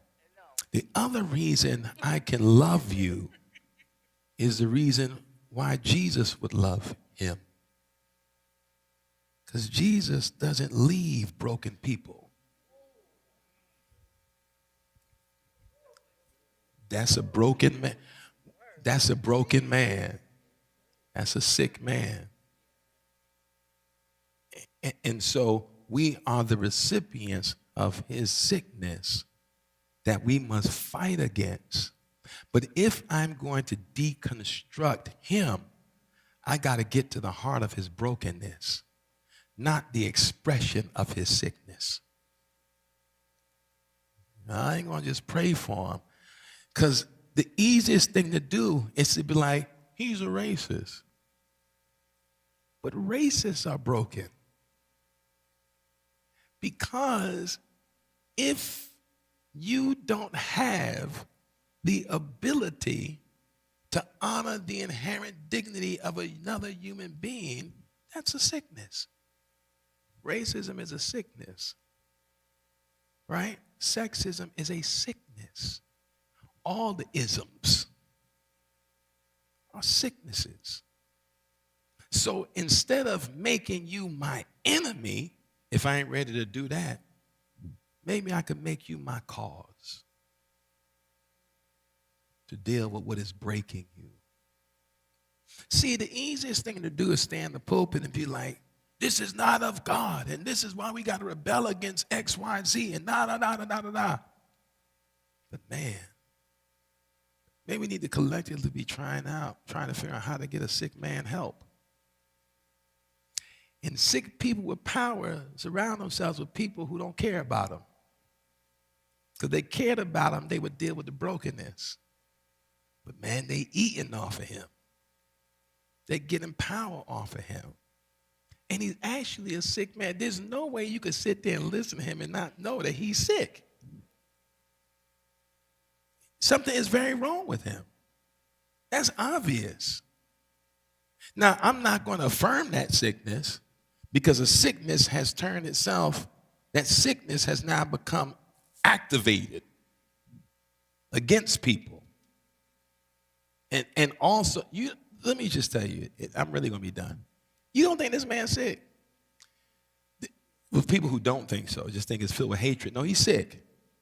I mean, think about what he's doing. He's doing things that are like, really, bro? So I'm gonna rename the Kennedy Center the Donald J. Trump John F. Kennedy Center. You can go on, right? He gonna tear down the East Wing to build a ballroom, right? This man is sick. Now you see what the tone that I said a few weeks ago. Power corrupts, and absolute power corrupts absolutely. You see more manifestation of sickness because he actually has more power now than the first term. He has way more power than the first term. You can see it. This is in front of us. He's exercising more power and daring the course to challenge it. He don't care. He's acting like a spoiled rich person who feels like he can do what he wants to do. And he's doing it, right? My biggest prayer in closing, as I close, as I say, my biggest prayer is that everybody, all people of goodwill, all people who care about human beings, who, if you care about the Renee Goods and Nurse Pretty, the man who was killed, and the woman today who came out, who was shot in Chicago 5 times by ICE and survived it, and all the other people shot by ICE, all the people who've been harassed and detained and all these things. Because the deep thing is that in New York City, a large number of illegals are European. Like, for example, the president's wife wasn't always legal. But people that look like Melania ain't being targeted. Right? So when you let all these images, let them sear into your brain. Children being snatched from their parents, and the father and the son being sent from their state to Texas, and people being harassed, and healthcare subsidies being eliminated, and people now across, no matter what your race is, who now have to pay exorbitant amounts of health premiums. And I mean, I can go on. Let it sear into your brain and keep it there. Don't let it, and let me tell you, over the next 3 years, he's going to give you more stuff to get mad about and more stuff to remember. Don't forget it in November of 28. Don't disappear in November of 28. Remember all these things and ask yourself, do you want to see another manifestation of this, or do you want to see something different? And if you want to see something different, make sure you out there getting people to get out in November of 28 to vote. because it is our weapon that we ain't using. We ain't using it. I give this analogy all the time. We are in a fight. It is a fight. Fight for freedom, fight for decency, fight for humanity, all those things. And if I am in a fight with Sherry, right? I was right? Okay. If we in a fight, right? And are you right-handed or left? Right-handed? Let me see something. So if you was in a fight, I'm not assuming you fight, and you put your hands up to fight. Let me see them hands look like. Let me just put, they fragile. That's okay. Watch this. Can I tell you a secret? We all fragile. All our hands fragile. So you put this left up front left, because if you're a righty, your jab is the left. The right is your power, right? So the reason why when you're righty, you don't lead with your right is because you can't generate as much power. So when I come from here, right, my right is my power. My right falls back because when I punch, I lean and twist. So that means my jab is to get my timing right. My jab is to get my distance right to set up for my power, which is this right? Now, some people who are right-handed fighters have this amazing ability, like Mike Tyson. Mike Tyson, although right-handed, had a powerful left hook. This throws you because most times when you fight a right-handed fighter, you anticipate the power here. But Tyson would come and would use his body as the torque from his body, wham, wham, and unload that left hook. Now, the problem is that most people who didn't understand Tyson's power was not really his right. His right was the finisher. So Mike had really one move with the right. Body blow, uppercut. That's all he did. But the setup he would catch you is this left hook. Watch, stay with me here. I'm going somewhere. All right? Watch this. Keep them hands up. Keep them hands up. And so the way a fighter, right? If we're fighting now, I have a pretty good left hook. Yeah, I got a pretty good left hook. Yeah, I'm a righty, but I got a pretty good left hook. I could knock you out with this left. But this is real. You'll assume, here's my power. Now, if my right is my power, what often happens is if you're trained to fight and you're told my power is here, as you're fighting and you're training, you're learning to position your footwork to move to your right, my left. Because when you move to your right, my left, you're avoiding my power. The problem is if you don't know I got a killer left, you walking into my power. Right? So what I got to figure out, now let's flip it around. You the one. I got to figure, if I know that this is your strength, even though it's in front of me, I got to find a way to nullify your setup strength. So my blocking, my protection, my roles is to stop this power here.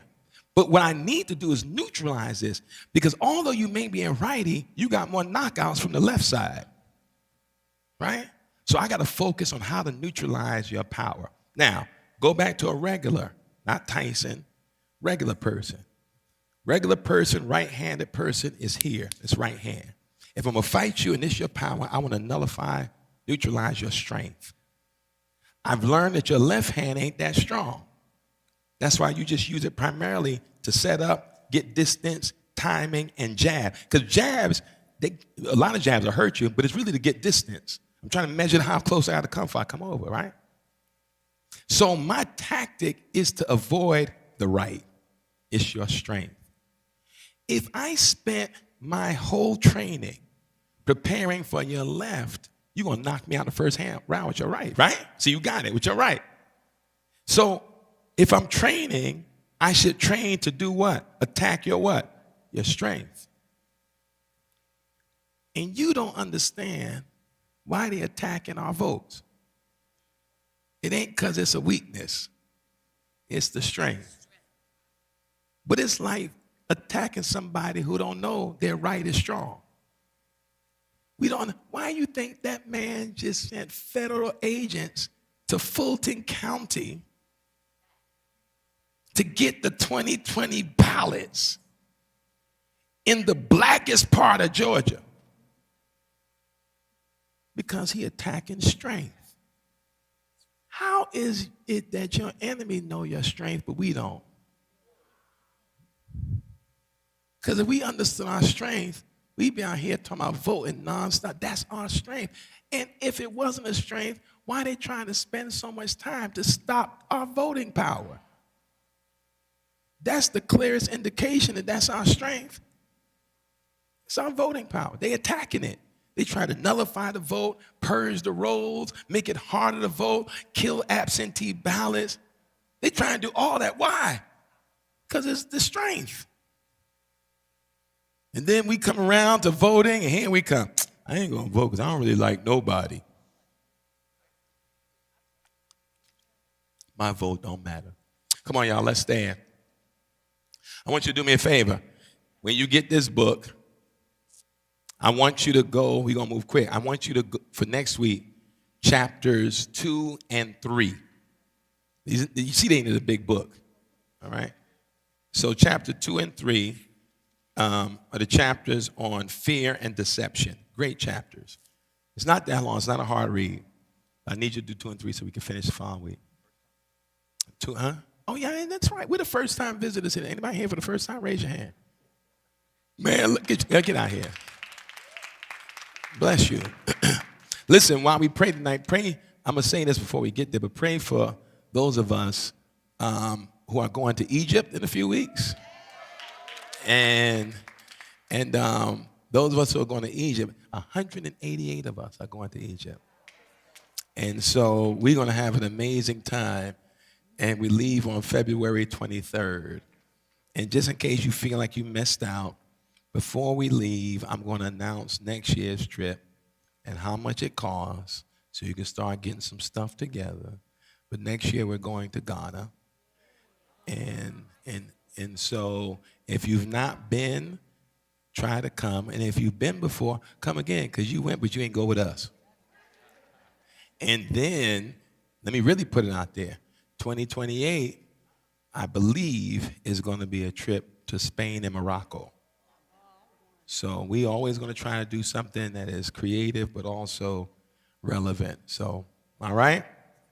So I'm excited about this Egypt trip. I was talking to Sharon, and it's the museum there in Cairo has been redone, and that's on our second day there. And the reason why it's significant is it's the first time in history that the entire King Tut exhibit is in one place now. So the whole exhibit that's been in different parts of the world is now in one place. So, and also part of the trip, well, people saw, is that, which I love, 3 of those days, we spent in 3 days on the Nile River on a boat, on a cruise. So that's going to be exciting. So, all right, keep us in prayer as we get ready because time is getting closer and people thinking about it more.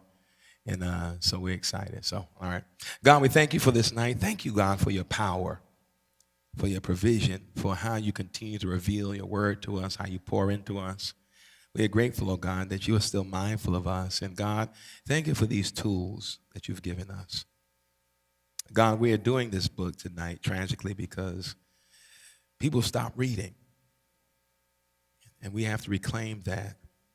But God, also thank you for this book that is giving us the tools to be able to critique what we see happening in front of us right now. And the kind of tools that enable us to identify what is of Jesus and what is not. Thank you for this, God. We honor you and we love you.